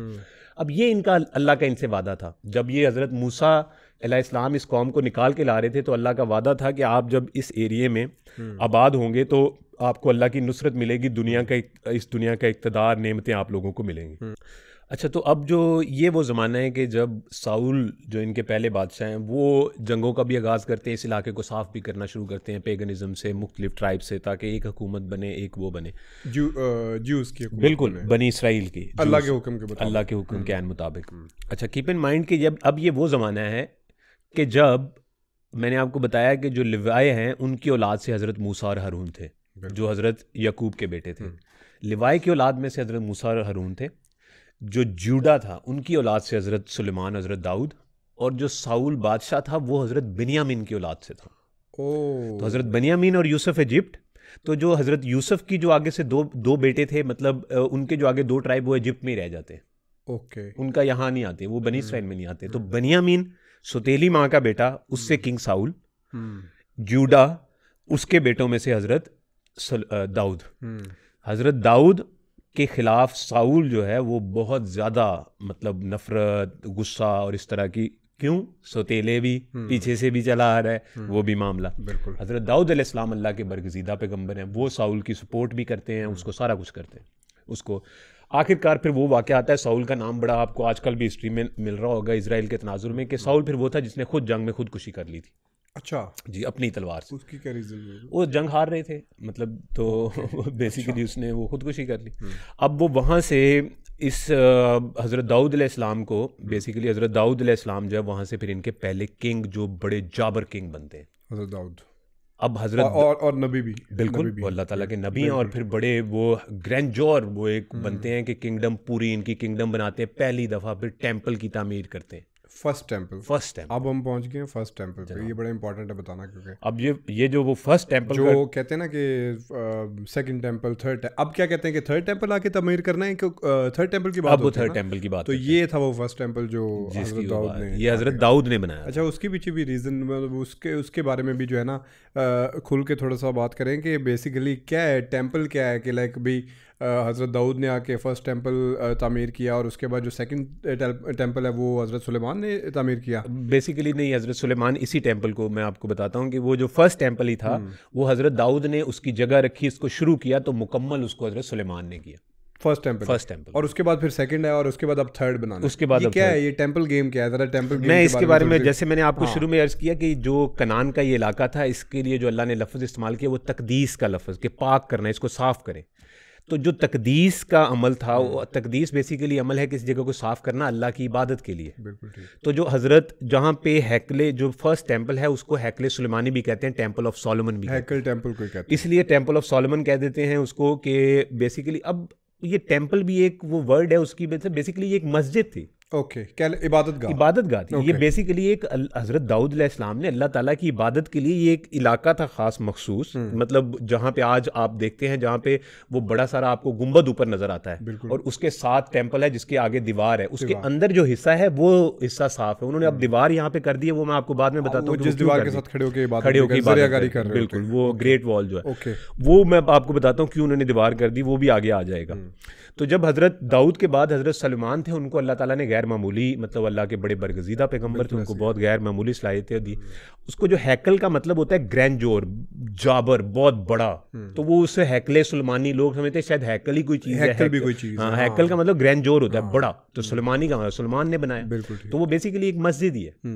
तो वो एक मस्जिद है, आप उसको अल्लाह की इबादत गाह कह लें, मस्जिद कह लें, जो मर्जी, एक ख़ास है कि उसका ये एक, जैसे आप मुकर्रर, जैसे हर अल्लाह का जो पैगंबर होता है वो जब उसको अल्लाह ताला एक ज़िम्मेदारी देते हैं लोगों को हिदायत की, तो वो सबसे पहला काम अल्लाह की मस्जिद तमीर करते हैं। आप सल्लल्लाहु अलैहि वसल्लम मदीना गए तो सबसे पहले मस्जिद तमीर की, उससे पहले हज़रत मूसा अलैहिस्सलाम गए तो उन्होंने भी यही काम किया। इवन हज़रत इब्राहिम ने भी, सब उन्होंने सबसे पहले जा। अच्छा, हज़रत दाऊद का टाइम कौन सा बनता है? जो हज़रत दाऊद का टाइम है तकरीबन 950 BC, 930-40 BC, राइट आफ्टर हज़रत मूसा। राइट आफ्टर हज़रत मूसा, क्योंकि हज़रत मूसा साउल को अनाउंस करते हैं उसी टाइम पे ही ये भी औलाद मतलब आगे से आ रही होती है, ये भी एक ही टाइम है। बिल्कुल। तो अब क्योंकि बताया ना 10 कबीले थे वो पहले जब इजिप्ट गए तो कीप इन माइंड के बाकी सारे कबीले यहाँ पे, क्योंकि जो रूबिन और सेम्यून जो बड़े बेटे थे दोनों हजरत लिया के, उन्होंने हद मतलब अल्लाह ताला का अजाब उन पे आया। अजाब का मतलब है कि उनको आगे उनकी नस्ल कंटिन्यू नहीं हुई, उनका बिखर गया। हजरत रूबिन की औलाद थे इसका हार, वो आज भी पाए जाते हैं थोड़े बहुत, कहीं अपना नाम जोड़ लेते हैं लेकिन वो एक्सटिंक्ट हो गए, समझे खत्म हो गए। जो सेम्यून की औलाद में थे ज़ेबुलून, वो भी खत्म हो गए। जो तीसरे थे लिवाई, उनकी औलाद से फिर हज़रत मूसा अलैहिस्सलाम आते हैं, हज़रत हारून अलैहिस्सलाम आते हैं। जो चौथे जूडा, उनकी औलाद से हज़रत दाऊद अलैहिस्सलाम, हज़रत सुलेमान अलैहिस्सलाम। इसी तरह फिर आगे जो बाकी इनके कॉन्क्यूबाइन में से भी 4 बच्चे थे वो अलहदा, उनके आगे कोई नस्ल कैरी नहीं होती। हज़रत हारून की जो नस्ल है वहाँ से प्रीस्ट है सारे। हज़रत मूसा को अल्लाह ताला ने पैगम्बरी का दिया, वो एक तरह से आप समझे दीन का सारी हिदायत उसका काम कर रहे थे। तो जितने प्रीस्ट बाद में आते हैं वो हज़रत, आज भी जो सारे रैबाइज आ रहे हैं ना, वो हज़रत हारून की औलाद में से। तो बाद में ये लोग हिस्ट्री जोड़ते हैं। कीप इन माइंड ये अभी जो अर्ली रिलीजियस हिस्ट्री है ये जेनेसिस में मौजूद है। जेनेसिस इज रिटन बाय हज़रत मूसा, उसमें ऑब्वियसली बाद में थोड़ी बहुत ये चेंजिंग्स आ गई, क्योंकि वो मैं आपको पता चल जाएगा आगे जैसी बात चलेगी। तो जब ये पहला टेंपल तामीर होता है तो हज़रत दाऊद शुरू करते हैं, हज़रत सुलेमान। आप समझे कि अगर जब हज़रत सुलेमान अलैहिस्सलाम इस दूसरे टेंपल को, क्योंकि उनके नीचे जिन भी थे, वो आप वाक़या सुनते हैं, फिर हज़रत बल्कीस वाला तख्त लेके आते हैं, वो सारा, तो वो इसको फिर तामीर करते हैं इसको। अच्छा, इस सारे टाइम के बाद अब क्या होता है कि इनकी एक हुकूमत बन गई, इनका अल्लाह ताला की तौहीद का काम, ये फिर उन्हीं कामों पे शिरक पे आ जाते हैं, ये उन्हीं कामों में ट्रांसग्रेस करते हैं। मतलब इवन के हज़रत याह्या अलैहिस्सलाम का सर काट के रकासा को पेश कर देते हैं। हज़रत जी ये तो बड़ा वो, ये तो इन्होंने तो हद कर दी ना, मतलब इन तो अल्लाह के पैगम्बरों को कत्ल करने के दर पे हो गए। फिर हज़रत आपको फिर जब ये वाला काम हुआ तो तब उस टाइम पे आपके पैरेलल जो इराक ये सारा एरिया है, मतलब पुराना एरिया, इसमें शाम भी आ जाएगा, सीरिया उसका नाम हो जाएगा, इस सारे इलाके में मेसोपोटामिया कह रहे हैं, नहीं बेबीलोनियन, ये बेबीलोनियन एम्पायर थी उस टाइम पे। तो बेबीलोनियन एम्पायर के जो दूसरे बादशाह थे उनको कहते हैं नबाखुदनुज़र, जिन्होंने निकाला इनको। बिल्कुल। अब वो फिर अल्लाह का अगेन इन पे अजाब था कि मतलब नबाखुदनुज़र आया, उसने आके इनकी ईंट से ईंट बजा दी, उसने इनका मंदिर जो हैकले सुलेमानी उसको ज़मीन बोस कर दिया, एक एक चीज़ ख़त्म कर दी, इनकी सारी कौम को ग़ुलाम बना लिया, इनको कनान के इलाके से बदर कर दिया, एग्ज़ाइल में चले गए ये सारी कौम, और ये सारे जाके बिखर गए। उसके बाद ये वो टाइम है कि जब तौरात के भी सारे वर्के भी बिखर गए। अब जो नबूखदनेस्सर ने जब हमला किया, इनकी पूरी कौम को ग़ुलाम बना दिया, बच्चों औरतों को ग़ुलाम बना लिया, इनको यहाँ कनान के इलाके से निकाल दिया, हैकले सुलेमानी तबाह कर दिया, तौरात के जो इनके पास वर्क मौजूद थे, जितनी भी हज़रत मूसा की लिखी हुई चीज़ें थी या अगले पैगंबरों की कुछ चीज़ें थी, सब बिखर गई, सारी रिकॉर्डिंग हिस्ट्री ज़ाया हो गई इनके पास। अब ये इस टाइम के बाद ये फिर सारे एग्जाइल में चले जाते हैं। फिर वो प्रॉफिट डैनियल का भी इन पे आते हैं। वो इतना इन पे सख्त टाइम था कि इनको नमाज पढ़ने की इजाज़त नहीं थी, तो इनको ये हर जगह पे इन पे जुल्म भी हो रहा था, हर चीज़ इन पे हो रही थी। फिर अल्लाह ताला की तरफ से भी होता था कि इनको जो मछलियों का वाक़या आता है कि एक टाउन में इनको मना किया गया कि आपने यहाँ पे मछलियाँ नहीं, इस दिन मछलियाँ नहीं पकड़नी, तो ये वहाँ पे फिर भी माईगिरी करने गए, तो इनका अल्लाह पे शदीद अजाब नाजिल हो, बड़ा सख्त कहर, किंगडम भी छिन की अजाब नाजिल होने लग गया, बेबीलोन के अंदर आ गया। और ये बेसिकली एम्पायर खत्म हो गया। ये अगर आप इसको बड़ी डिटेल में पढ़ना चाहें तो ये सारा पीरियड कहलाता है बेबीलोनियन कैप्टिविटी। ये बेबीलोनियन कैप्टिविटी है जो एग्जाइल का इनका पीरियड है। ये हिस्टोरियंस ने बड़े डिटेल में, खुद जो जुडाइज्म के बेसिक बड़े मशहूर हिस्टोरियंस हैं उन्होंने काफ़ी इसको डिटेल में लिख दिया हुआ है। अब जो सारा टाइम है जब नबूखदनेस्सर आके इनको तबाह करता है, अब इससे आगे की जो हिस्ट्री है उसको कहते हैं एक्सोडस। अब मैं आपको सबसे पहले ये बता देता हूँ कि जो तौरात है वो इनका कुरान है। फर्स्ट आ गया जेनेसिस। नहीं, हाँ जी, मैं आपको बताता हूँ कि तौरात के अंदर है 5 किताबें। पहली सबसे है जेनेसिस जो स्टार्ट है, जो आपकी सारा सफ़र है, हिस्ट्री आपको बताती है आदम से लेके हज़रत मूसा तक। हज़रत मूसा से लेके आगे आपको जो सारा बेबीलोनियन टाइम, इनके मंदिर की तामीर, पहले मंदिर की तामीर, फिर इनको निकाले जाने तक लेके वो सारा इनका है एक्सोडस।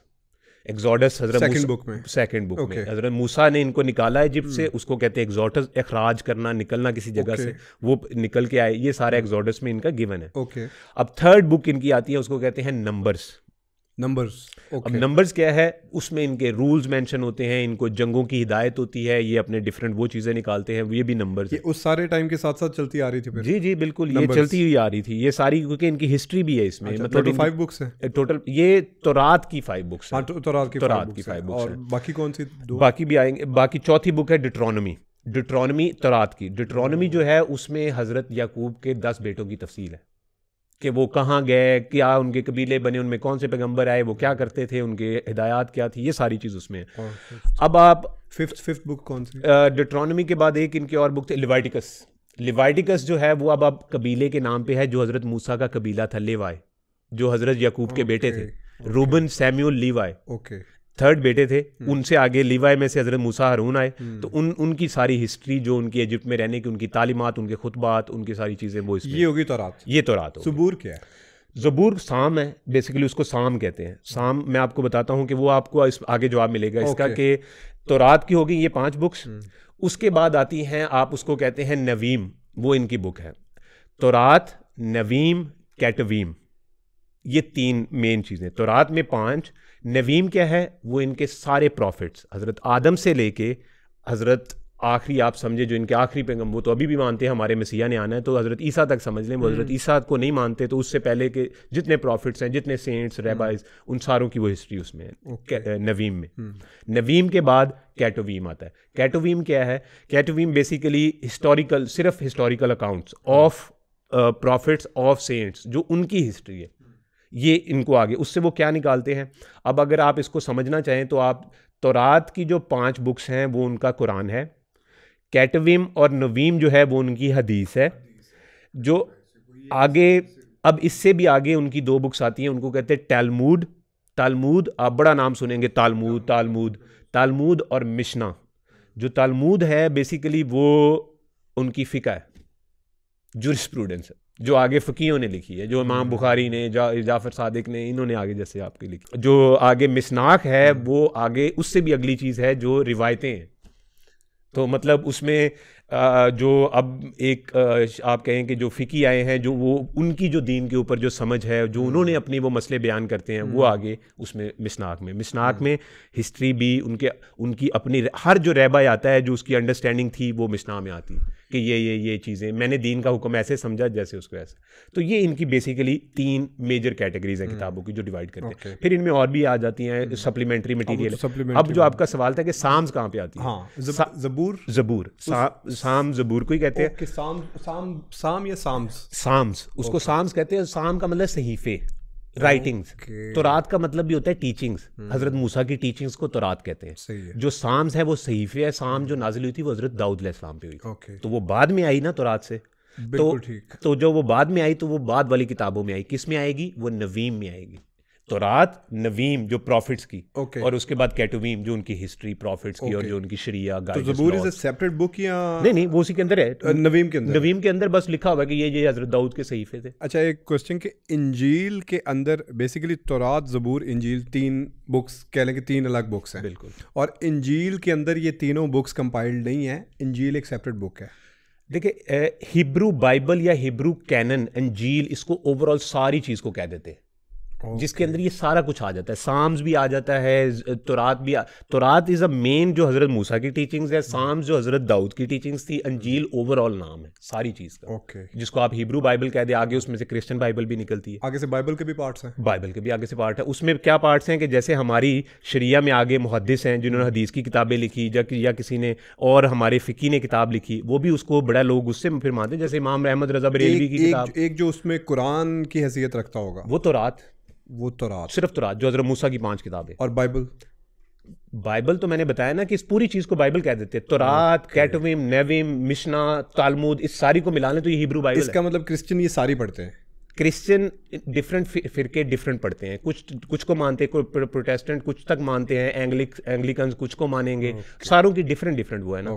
मैं अभी आपको एक जेनेरिक पिक्चर दे रहा हूँ, आगे सब में डिफरेंस आता जाएगा। अब बिग पिक्चर में ये है कि आप इसको ऐसे इमेजिन करेंगे, देखें जिसको आप अंजील कह ले या आप इसको हिब्रू बाइबल कह ले, जो यहूदियों की बाइबल कह ले, या इसको यहूदियों की अंजील कह ले, उसमें 3 मेजर पार्ट्स है। सबसे पहले तौरात हज़रत मूसा की, वो उनका कुरान है क्योंकि वो हज़रत मूसा ने दिया।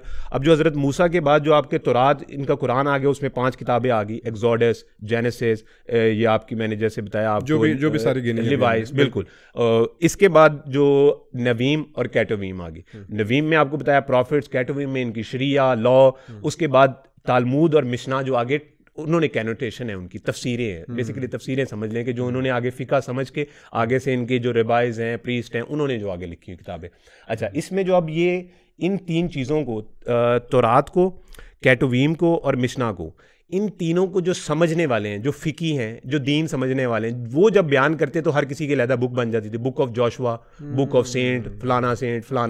तो ये इस तरह आगे काम चलता है क्योंकि इनमें इस तरह है कि तफसीर फलाना, बिल्कुल। अब क्योंकि इनमें वो इस तरह बिलीव करते हैं कि एक जो, अब जैसे क्रिश्चियंस में आपका जो एक सेंट आया, सेंट पॉल आया, तो उसने आके मतलब शरीयत मनसूख कर दी, उसने आपके कहा कि जी नहीं शरीयत नहीं, वो उसने अपनी शरीयत दी, मतलब कि फिका उसमें डिफरेंट चीज़ें आपको मिलेंगी, फिर दूसरे में डिफरेंट मिलेंगी। बेसिक कॉन्सेप्ट बिल्कुल सेम है, जो खुदा मतलब पीछे से जो आपको वही कि दीन की हिदायत के लिए किस तरह किताबें नाजिल हुई, पैगंबरों ने किस तरह पहुँचाई लोगों तक, लोगों ने समझी, उसमें कहीं चेंजिंग आ गई।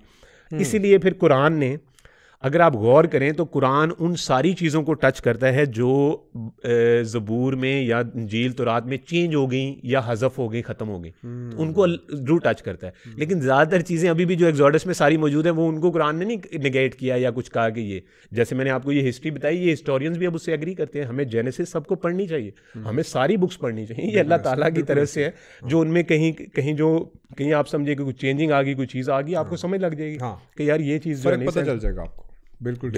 खैर वापस आते हैं। तो ये बेसिकली अब जो नबूखदनेस्सर तक हम पहुंचे कि जो इन्होंने, उसने आके फिर इनको, शुक्र है याद है, मैं भूल गया था कहाँ तक पहुंचे। नहीं वो ये इनके ऊपर बड़ा हार्श पीरियड था, इसलिए ये तो मेरे ज़हन में बड़ा नक्श होता है कि जो उसने इनके ऊपर बहुत जुल्म और सितम किया, और उसकी वजह मैंने आपको बताई कि ये देखें ये किस हद पार कर चुके हुए थे, अल्लाह की हर हद पार कर चुके हुए, ज़मीन पे फसाद बर्पा करते, फसाद, और उसके, और क्यों?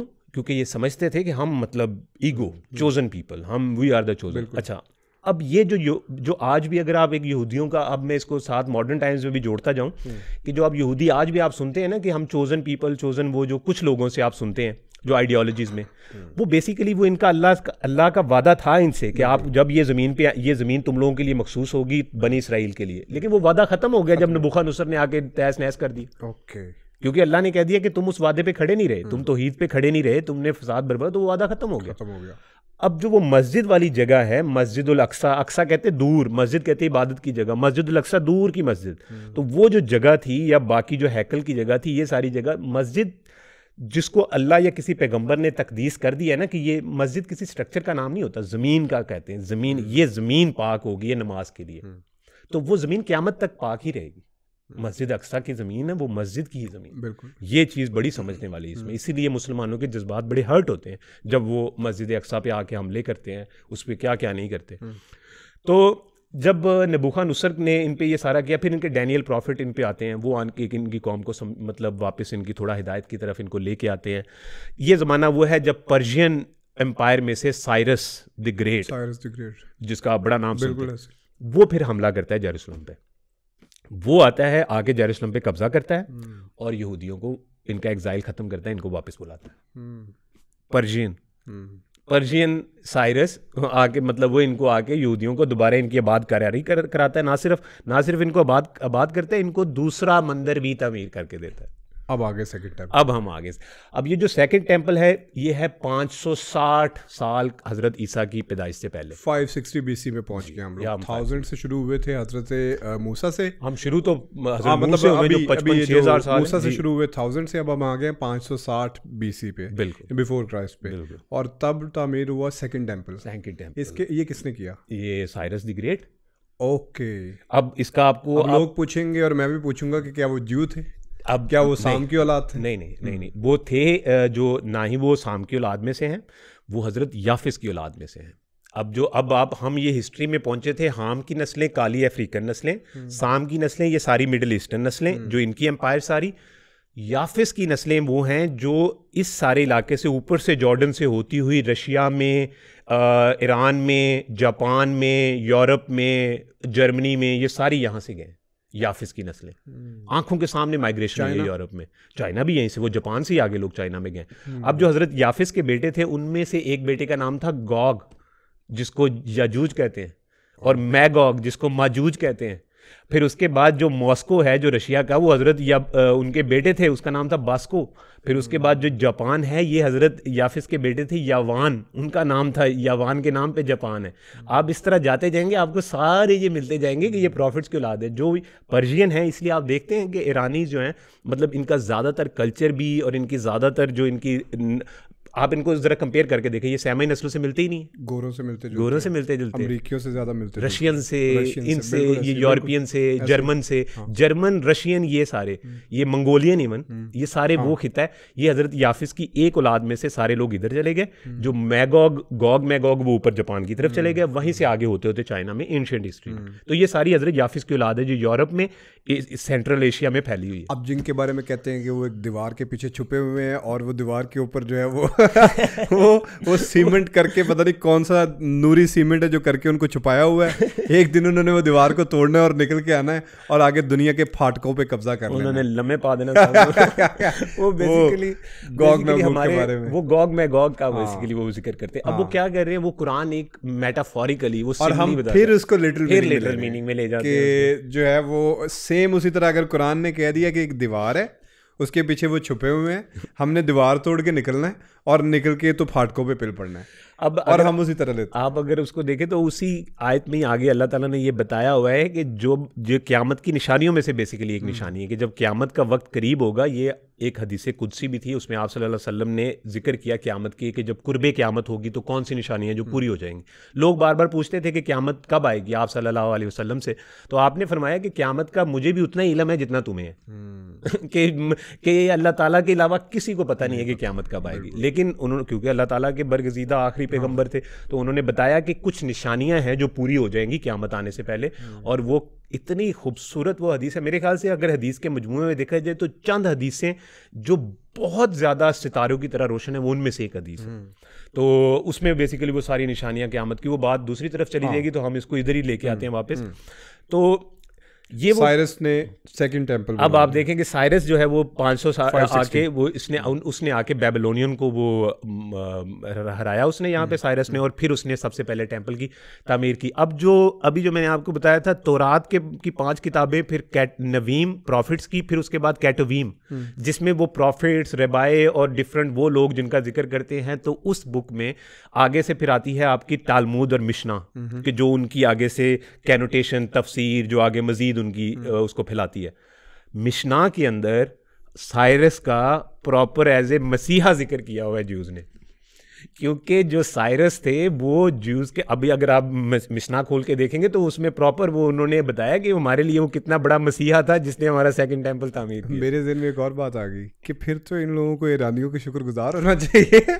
ये ईरानियों से क्यों लड़ते हैं भाई? ईरानियों ने तो तुम्हें लाके बसाया है, और वो भी अपने आप को इन अ सर्टन वे, ईरानीज जो हैं वो भी इतना ही सुपीरियर समझते हैं जितना ये समझते हैं। आपने देखा ईरानियों के अंदर एक ना सुपीरियरिटी कॉम्प्लेक्स आपको नजर आता है, उसकी बड़ी वजह हम डिफरेंट है थोड़े से, अरब से डिफरेंट समझते हैं अपने आप को बहुत ज्यादा। हाँ भाई हमारे असि 3000 साल तो बादशाह तुझे तो आज बने हो, ऊपर से बादशाह वो तुम मिट्टी किचरे में, वो तुम्हें जूती नहीं थी तुम्हारे पैरों में, अरब के बद्दू तुम लोग, हमने सिविलाइजेशन बनाई हुई थी। तो वो वही बात है। इवन जब आके तो उनके इस पे जब मुसलमानों ने आके तो इनकी सल्तनत के साथ मुकाबला किया है और उसके बाद आगे फतह किया है, वहाँ पे लाइब्रेरीज मिली हैं और उन लाइब्रेरीज में गए और उन्होंने जाके एक दूसरे को कहा कि यार ये माल तो हमने तकसीम कर लेना है, किताबों का की करना है। वो बड़ा मजेदार, वो एक मैं कल परसों से पढ़ रहा था और आई वाज फ्लैबरगास्टेड कि यार अच्छा। उसके बाद फिर उनमें से कुछ ने कहा कि यार इन्होंने रख लो, बाद में देख लेंगे क्या करना है, और कुछ ने कहा नहीं इनको पढ़ के देखते हैं कि क्या है। उन्हें पढ़ना भी नहीं आता था, उन्होंने तर्जुमे करवाया, और उसके बाद जो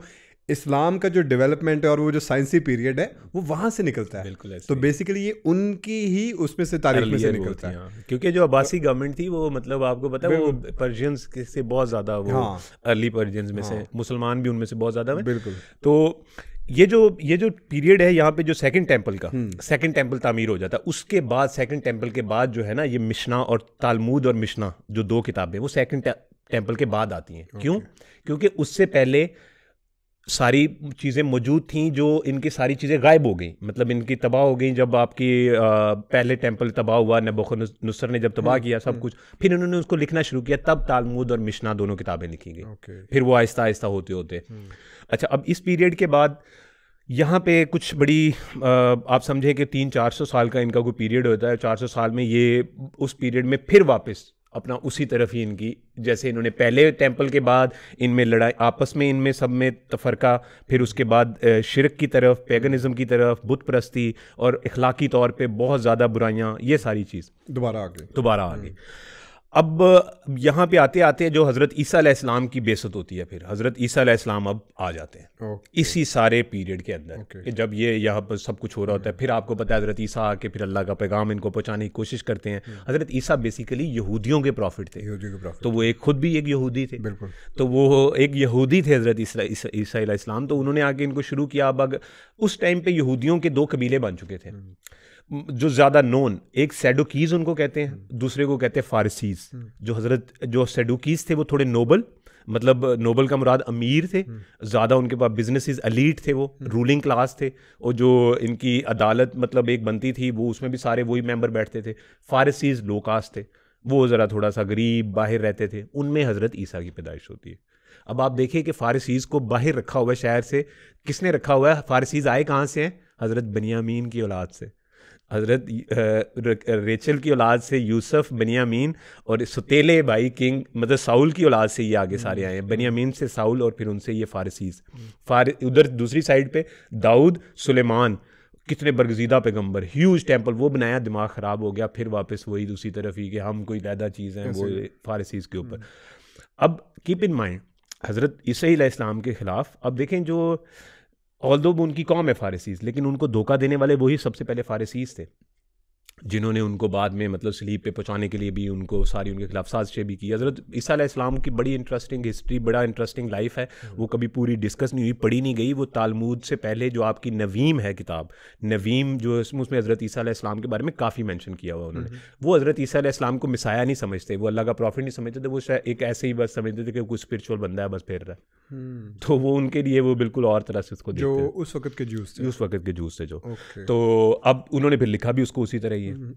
अच्छा, अब हज़रत ईसा अलैहिस्सलाम प्रॉफिट्स में नहीं लिखा उस बुक के अंदर, हाँ, इसलिए उन्होंने उसको अब अगर अब उसके बाद आप देखें कि सिर्फ हज़रत ईसा अलैहिस्सलाम को जब ये सलीब देने की कोशिश करते हैं, मतलब हमारा मुसलमानों का बिलीफ है, अब फिर उसके बाद इनके ऊपर हज़रत ईसा अलैहिस्सलाम जैसे ही इस दुनिया से जाते हैं, उसके 70 साल बाद तकरीबन 70 AD में रोमन एम्पायर आती है और वो आके इनका फिर बेचारों का तिया पांचा कर दिया। ऐसा कोई करती है कि आपको तरस आ जाता है, बंदा कहता है यार क्या हुआ इनके साथ। तो लेकिन ये जब आप खुदा के पैगंबरों को सलीब चढ़ाने लग जाएं, अल्लाह ताला का पैगंबर खुदा का बीच में आपके मौजूद है, आप उसके ऊपर जुल्म सितम की इंतहा कर दे, आप पैगंबरों के घरों से लेके उनको मतलब उल्टा लटकाएं, आपकी मोरालिटी का हाल ये हो जाए कि चंद आपके अमीर लोगों का पूरे मुल्क पे हुकूमत चले, राज चले, बिल्कुल ऐसे ही जैसे आप भी आज आप किसी वो उसमें देखते हैं। तो जब आपकी वो अल्लाह ताला के ख़िलाफ़ जब आप बगावत इस हद तक आपकी चली जाएगी तो आप पे फिर अज़ाब आएगा। जब हज़रत ईसा अलैहिस्सलाम को इन्होंने को सलीब चढ़ाने की कोशिश की तो अल्लाह ताला ने अपना तभी इनके बारे में फ़ैसला सुना दिया था, जो फ़ैसला कुरान में फिर हमें मेंशन हुआ। वो फ़ैसला क्या था कि अब क़यामत तक तुम लोग जो भी कोई ईसा अलैहिस्सलाम की पैरवी का दावा भी करेगा, ये भी नहीं कि सच्चा या झूठा, अब इसलिए आज हम अमेरिका को देखते हैं, वो हालांकि ईसा अलैहिस्सलाम को क्या मानते हैं, लेकिन वो दावा करते हैं। तो अल्लाह ने इसलिए कुरान में जो वर्ड यूज किया कि अगर दावा भी करेगा तो वो तुम पे हावी रहेंगे, तुम उनके नीचे ही रहोगे हमेशा, उनकी ये तुम्हारी सजा है क़यामत तक। यहाँ पे मैं थोड़ा सा कि ये सोच रहा था कि ज्यूज़ ने हज़रत ईसा को स्लेब पे चढ़ाया, जो हमारा बिलीफ है, और इवन क्रिश्चियंस का प्रोबेबली ये बिलीफ है ना। हाँ बिल्कुल। तो हम लोगों का बिलीफ ये है कि इन्होंने उनको स्लेब दी, और क्रिश्चियंस को फिर इस लिहाज से फिर हम भी हज़रत ईसा को नबी मानते हैं, वो भी ईसा को नबी मानते हैं। ज्यूज़ नहीं मानते, ज्यूज़ मिसाया मानते हैं, एक कह लें कि स्पिरिचुअल पर्सनैलिटी मानते हैं, तो फिर इनका भाई क्लैश तो उनके साथ होना चाहिए, हमसे किस बात पे लड़ रहे हैं? मेरे ज़हन में एक ये चीज़ आती है। इतना खूबसूरत ये आपका सवाल है और आपने एग्जैक्ट हिस्ट्री के उसके ऊपर हाथ रख दिया है कि मुसलमानों के साथ यहूदियों का कभी कोई मसला रहा ही नहीं, बिल्कुल।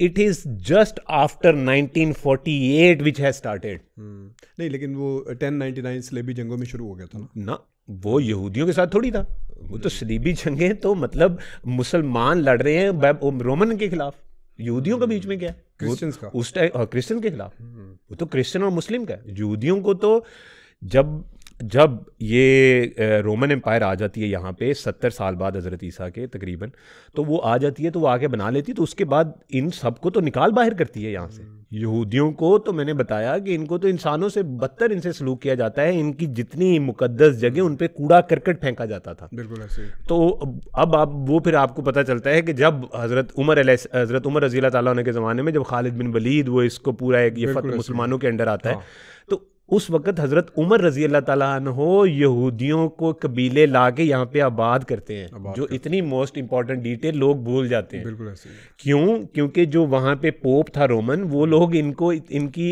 जगहों पे, जैसे हैकले सुलेमानी था जिस जगह पे, इस जगह पे वो कूड़ा करकट फेंकते थे, गंद फेंकते थे शहर का, कि ताकि इनकी तौहीन हो, तजलील करें। तो हज़रत उमर रज़ी अल्लाह ताला अन्हु जब इस फ़लस्तीन में आए, उन्होंने रोमन उसके बिशप्स के साथ खड़े थे, तो उन्होंने कहा जी आओ मुझे वो जगह दिखाओ, चाबियां उन्होंने हवाले कर दी हज़रत उमर, उन्होंने जगह दिखाई, तो हज़रत उमर ने देखा कि ये हैकले सुलेमानी की जगह पे इन्होंने कूड़ा फेंका हुआ है। हज़रत उमर ने वेट नहीं किया, वो भाग के लपक के खुद पड़ गए, हाथों से सफाई करने लग गए। अच्छा, ये रिवायत में जी, ये बड़ी मुस्नद रिवायतों में मौजूद है। वो खुद उसकी हाथों से सफाई करने लग गए कि आप इमेजिन करें कि उसको हज़रत दाऊद और हज़रत सुलेमान अलैहिस्सलाम ने बनाया और वो अल्लाह की तकदीस करता है। अल्लाह ने उस इलाके को कहा कि ये तकदीस मेरा इलाका है। बिल्कुल। तो अब आप यहाँ से आप रिलेशनशिप देखें कि मुसलमान और यहूदियों का, वो ज्यूज़ हैं जो असली ज्यूज़ थे, जो ऑटोमन एम्पायर में भी वहाँ बैठे रहे, जो हर टाइम में वहाँ बैठे रहे, और मुसलमानों के साथ उनका इस तरह था। मुसलमानों के बारे में तो आज आप रेबाइज जो मॉडर्न है उनका सुने, वो कहते थे कि इन मुसलमानों से बेहतर तो हमने कभी देखे ही नहीं है। इतने वेलकमिंग, इतने अच्छे, साइरस के ज़माने में हमारा सेकंड टेंपल बना, उससे लेके आज तक किसी मुसलमान ने हमें, क्योंकि हमारे लिए तो आपको पता है वो सारे प्रॉफिट्स थे। बिल्कुल ऐसे। ये तो अभी आके यहूदियों के खिलाफ एक पॉलिटिकल और ज़ायनिज़्म की वजह से एक चीज़ क्रिएट हुई है, ज़ायनिज़्म की तरफ आते हैं। लेकिन ये जो अभी ये वाला सारा टाइम था, ये हज़रत उमर रज़ी अल्लाह ताला अन्हु तक, इवन उसके बाद तो ज्यूज़ के प्रॉपर कबीले ला के हज़रत उमर ने उनको ला के वहाँ पे बिसाया, और उनको कहा कि अब तुम्हारी ये जिम्मेदारी है कि तुमने इस जगह की हिफाजत करनी, क्योंकि तुम्हारे लिए मुकद्दस है, क्रिश्चियन तो नहीं करेंगे, तो तुम करोगे। तो फिर वहाँ पे मुसलमानों की, फिर वहाँ पे ही फेमस आपको मिलता है कि जो बिशप ने वहाँ हज़रत उमर रज़ी अल्लाह अन्हु को जो दूसरी शर्त रखी थी वो यही थी। एक तो पहली तो ये थी ना कि मुसलमानों का खलीफा खुद आए, दूसरी ये रखी थी कि ये जो हमारा चर्च है, वो आज भी चर्च मौजूद है इजराइल में, वो ओल्डेस्ट चर्च है, वो इजराइल मौजूद है, जिसमें उन्होंने कहा कि मेरे साथ जाके इबादत करें आप। ये हज़रत उमर रज़ी अल्लाह ताला अन्हु से दूसरी वो थी। हज़रत उमर रज़ी अल्लाह ताला अन्हु ने उसको आगे से पता क्या जवाब दिया? उन्होंने कहा मैं मुसलमानों का खलीफा हूँ, मैं इनकी ज़हनियत को जानता हूँ। उन्होंने कहा कि अगर मैंने इसमें कदम भी रख दिया ना इस चर्च में, तो ये मुसलमान क़यामत तक इसको मस्जिद बना देंगे। वो कहेंगे इसमें तो हमारे खलीफा ने पैर रख दिया। तो वो फिर हज़रत उमर ने उसका बाजू पकड़ा और दूर ले जाके उस बिशप के साथ दूर एक जगह पे खाली मैदान में ले जाके वहाँ पे दोनों ने खड़े होकर इकट्ठे तारीख में पहली दफ़ा एक क्रिश्चियन पोप और मुसलमानों का खलीफा इकट्ठे इबादत की दोनों, अक्सा, मस्जिद अक्सा।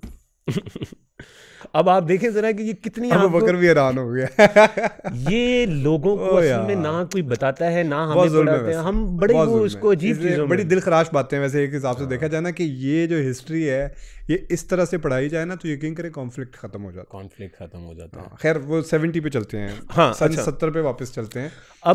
अब आप देखें कि इनके 70 के बाद तुमसे एक दफ़ा मैं वो चाहूँगा वो मेंशन करें दोबारा, वो जो एक कुरान के अंदर फिर आयत उतरी कि अब दुनिया की हुकूमत तुमसे छीन ली गई और जो दावा भी करेगा ईसा की फॉलोइंग का, दुनिया की हुकूमत उसको दे दी और वो तुम्हारे ऊपर हैवी रहेंगे, तुम उनके ताबे होके रहोगे क़यामत तक। तो फिर मुसलमान तो विचों निकल ही गए।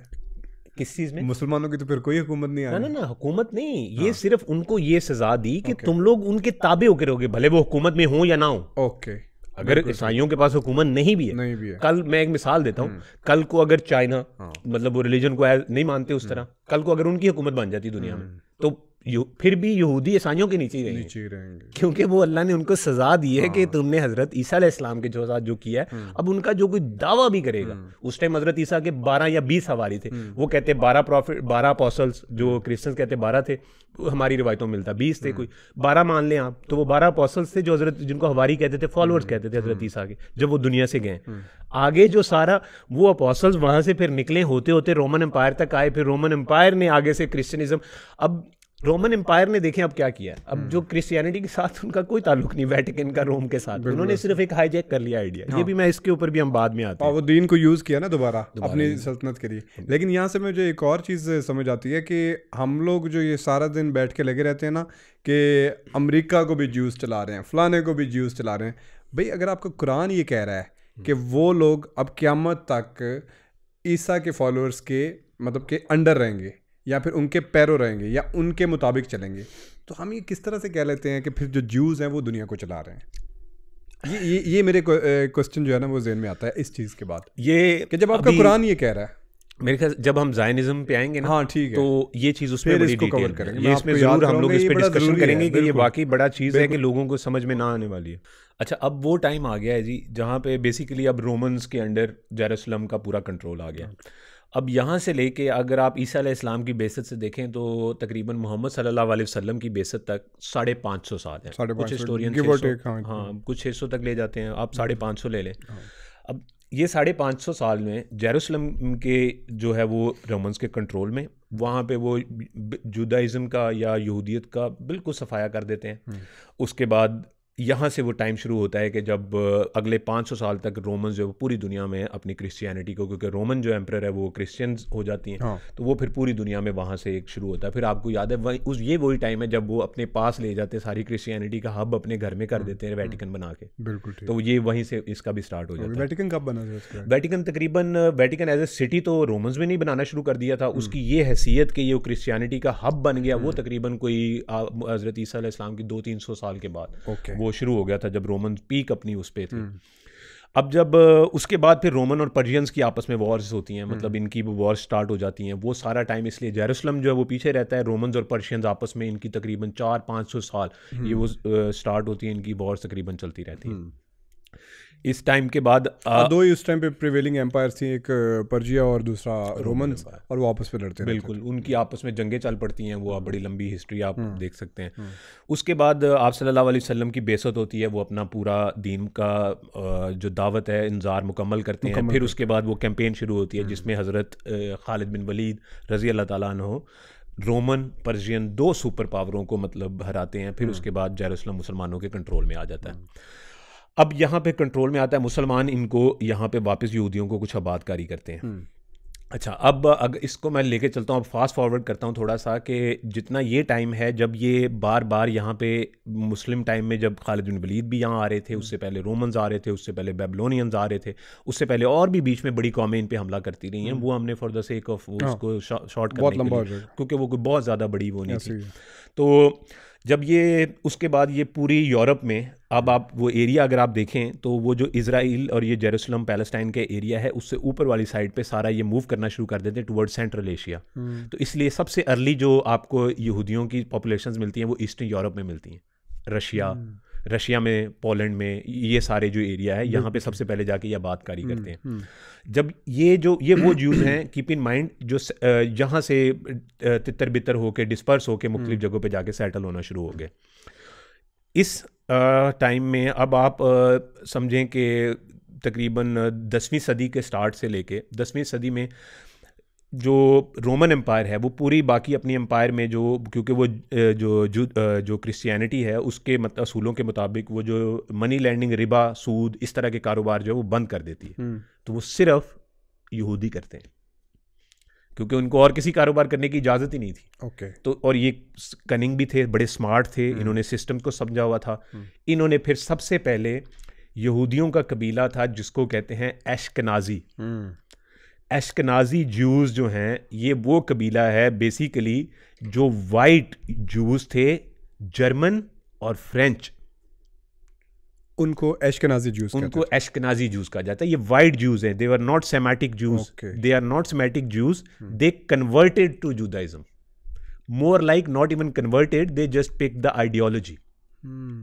आइडियोलॉजी क्या, यहाँ तक आते आते 10वीं 11वीं सदी में उनकी आइडियोलॉजी ये थी कि हम यहूदी वो हैं जिनको खुदा ने चूज़ किया, तो हम बाकी सारी कौमों से बहुत ज़्यादा स्मार्ट हैं, ये बाकी जो लोग हैं ये इनकी अक्ल नाकिस है, इनको नहीं पता, हम इनको रूल भी करेंगे और इनको गाइड भी करेंगे। अब इस वक्त तक यहूदियों में भी डिफरेंट, जो 10वीं सदी है उसमें यहूदियों का एक बड़ा प्रोमिनेंट एक आप कह लें फ़िरका सामने आता है, उसको कहते हैं रबानिक ज्यूज़। रबानिक जो रबीज़ को फॉलो करते हैं, जो रबीज़ थे वो 10वीं सदी में आना शुरू हुए। उन्होंने आके डिफरेंट ये जो तालमूद और मिशना, इसकी सारी टीचिंग्स को एक्सटेंड किया, उसमें मज़ीद चीज़ें ऐड की, उसको बताया कि जब इस वक्त तक यहूदी अपना वो ख्वाब कि हम जेरूसलम में जाएंगे और वहाँ पे हमारी हुकूमत बनेगी, वहाँ से हम सारी दुनिया में वो करेंगे, ये वाला ख्वाब जो रबानी जूस थे उन्होंने इस चीज़ के साथ जोड़ दिया हुआ था कि जब मसीहा जब तक नहीं आएगा हमारा, तब तक हम उस इलाके में वापस नहीं जाएंगे, फोर्सफुली वापस नहीं जाएंगे, जिस तरह से इन्होंने किया। जी बिल्कुल, क्योंकि वो हम लोगों को अगर अल्लाह ने लेकर जाना है तो उसने अपनी मशीयत के तहत लेकर जाना है, एक तरीके से लेकर जाना, ये नहीं कि हम जाके लोगों के बच्चे मार के तो वहां पे बैठना शुरू कर देंगे। ओके। अब वो, और ये भी उनका व्यू कहाँ से आता है, क्योंकि जब उनको पहले हज़रत इसहाक के टाइम पे, कीप इन माइंड इसमें एक बड़ा हिस्ट्री में एक छोटा सा पॉइंट है कि जो हज़रत नूह अलैहिस्सलाम के जब 3 बेटों की माइग्रेशन होती है, हाम की काली नस्लों की तरफ, साम की सेमेटिक मिडल ईस्ट में, तो याफिस की यूरोप और सेंट्रल एशिया की तरफ, तो यहाँ पे जो सबसे पहले सेमेटिक लोग आके आबाद हुए फ़लस्तीन में, वो फ़लस्तीनी है, तो वो यहूदियों के भी से भी पहले के हैं यहाँ पे। तो ये जो यहूदी ये भी क्लेम करते हैं ना कि हमें तो 3500 साल पहले वादा हुआ था, ये भी ठीक नहीं है। वो भी साथ ही आए थे। जी, वो भी साथ ही आए थे, और उनको भी सेमेटिक ही कहते हैं। बिल्कुल सेमेटिक कहते हैं, वो भी सेमेटिक लैंग्वेजेस बोलने वाले सेमेटिक लोग हैं। तो फिर अब भी एंटी सेमिटिज्म ही हो रहा है इन वन वे, बिल्कुल उनके अगेंस्ट हो रहा है। अच्छा, ये बड़ी समझने वाली बात है कि जिन पैलेस्टीनियंस के बारे में बात होती है ना कि वो ज्यूइश लैंड के ऊपर आके बैठे हैं, वो भी उसी टाइम में वापस आए थे जब ये लोग आए थे। बल्कि मजे की बात आपको बताता हूँ कि कुछ टाइम ऐसा, और इन सारों को सेमाइट्स कहते हैं। बिल्कुल, कुछ टाइम ऐसा था कि जब वो वाले जो फलस्तीनी थे उन्होंने जुडाइज्म एक्सेप्ट नहीं किया था, तो वो अलहदा थे इनसे, स्पेशली गाजा, ये अलहदा था इनसे, वो उन्होंने जुडाइज्म एक्सेप्ट नहीं किया, इन्होंने एक्सेप्ट कर लिया, इन्होंने अपनी हुकूमतें बनाई, इनका अलहदा से एक चलता रहा। अब जब ये 10वीं सदी तक आ जाते हैं, इसको वापस लेके आता हूँ मैं अब 10वीं सदी पे। अब 10वीं सदी पे आके ये जो अश्केनाज़ी ज्यूज़ हैं, 11वीं सदी में एक अश्केनाज़ी ज्यूज़ की जो टोटल पॉपुलेशन थी वो थी 3% ऑफ टोटल ज्यूज़, 3%, सिर्फ 3% of total Jews. Ashkenazi Jews, keep in mind कौन है, वाइट यूरोपियन ज्यूज़, जो कि सेमाइट्स नहीं थे, जो उन नस्लों में से नहीं आए हुए जो फ़लस्तीन और इजराइल में आबाद थे यहूदी। ये वो हैं जब डिस्पर्स होके यहूदी इधर आए हैं, तो इन्होंने यहूदियत कभी एक्सेप्ट नहीं की। हाँ, इन्होंने कन्वर्ट हुए, इन्होंने सिर्फ नाम इस्तेमाल किया जुडाइज्म का। क्यों भला? क्योंकि ये वो लोग थे जिन्होंने सूद का, यूजरी का, मनी लैंडिंग का कारोबार करना था। तो वो अगर ये क्रिश्चियन होते तो इनको तो इजाज़त ना होती, ये रोमन के अंडर होते। तो इन्होंने यहूदियत कोई, ये जो एश्केनाज़ी जूस की बात कर रहा हूँ, ये जो अलहदा है उन जूस से, इन्होंने कोई यहूदियत एक्सेप्ट इस वजह से नहीं की थी कि इनको जुडाइज्म बड़ा पसंद आ गया था, इन्होंने उसकी आइडियोलॉजी लेनी थी। आइडियोलॉजी क्या? इन्होंने उसमें से वो अच्छा पॉइंट ले लिया कि यहूदियों के लिए एक होमलैंड बनेगा इजराइल, या इजराइल तो अब नाम आया ना, एक होमलैंड होगा जो अल्लाह ने उनको एक प्रॉमिस लैंड दी हुई होगी, जो आपको हिब्रू में भी मिलती है, और वो इसी जगह पे होगा जहाँ पे आज जाके यही जगह। इन्होंने ये वाली चीज़ वहाँ से पिक की, और यहूदियत मज़हब इसलिए अपने नाम के साथ जोड़ लिया ताकि मनी लैंडिंग कर सकें कि हम तो यहूदी हैं, हम तो मनी लैंडिंग करेंगे। कि रोमन्स को नहीं इजाज़त, क्रिश्चियंस को नहीं इजाज़त, तो हम तो करेंगे। जो फ्रैंकफर्ट सिटी है जहाँ से आपको रॉथस्चाइल्ड की बात मिलती है, ये one of the free city था। फ्री सिटी का मतलब है यहाँ पे कोई भी आगे कारोबार करो, यहाँ पे रोमन जो रूल है वो अप्लाई नहीं होगा। तो वो नहीं होता था, तो ये इसीलिए सबसे अर्ली जो फाइनेंस में इन चीज़ों में आपको मिलता है वो यहूदी मिलते हैं। तो यहाँ से फिर इनकी फाइनेंस की इब्तिदा होती है। अब ये वो टाइम था 11वीं और 12वीं सदी का कि जब इन्होंने जैसी मनी लैंडिंग शुरू की, ये क्या करते थे, ये सिर्फ मनी लैंडिंग करते थे, और इनके पास फिर जो मनी लैंडिंग करता था उसके पास गोल्ड और पैसे आते थे। तो ये गोल्ड और पैसे बादशाहों को भी देते थे, हुकूमतों को भी देते थे। वो इनसे पैसे लेते थे, तो वो ये सिर्फ यही काम करते थे, वो अपना इनसे बढ़ाते जाते थे। जैसे जैसे इनसे सर्विस बढ़ाते थे, ये भी अपनी सर्विस बढ़ाते जाते थे। हाँ, वो भी। तो यहाँ से ये कॉन्सेप्ट निकला ग्रीडी ज्यू। ये यूरोपियंस ने निकाला है, मुसलमानों ने नहीं निकाला, ये रोमन्स क्रिश्चियंस ने निकाला है। उन्होंने इनको ग्रीडी ज्यू कहना शुरू किया क्योंकि ये ग्रीडी थे, एक से आगे जाते थे। और ये भी यहाँ पे नोट करने वाली बात है कि बेसिकली तब सिटी सिटी स्टेट्स बन गई हुई थी जी। और जो सिटी स्टेट थी उनको ये नहीं कि ये छोटे छोटे लोगों को कर्जा देते थे, ये उनकी हुकूमतों को कर्जा देते थे। वहाँ पे जो लोग हुकूमत कर रहे होते थे उनको कर्जा देते थे, तो फिर वो लोग होते थे इनके डेट के अंडर होते थे। वो रॉथस्चाइल्ड बाद में आएंगे, लेकिन ये भी एक चीज़ बीच में ये तो आपने बड़ी इंपॉर्टेंट इसके ऊपर ये चीज़ नोट की है। बिल्कुल ये वही चीज़ है।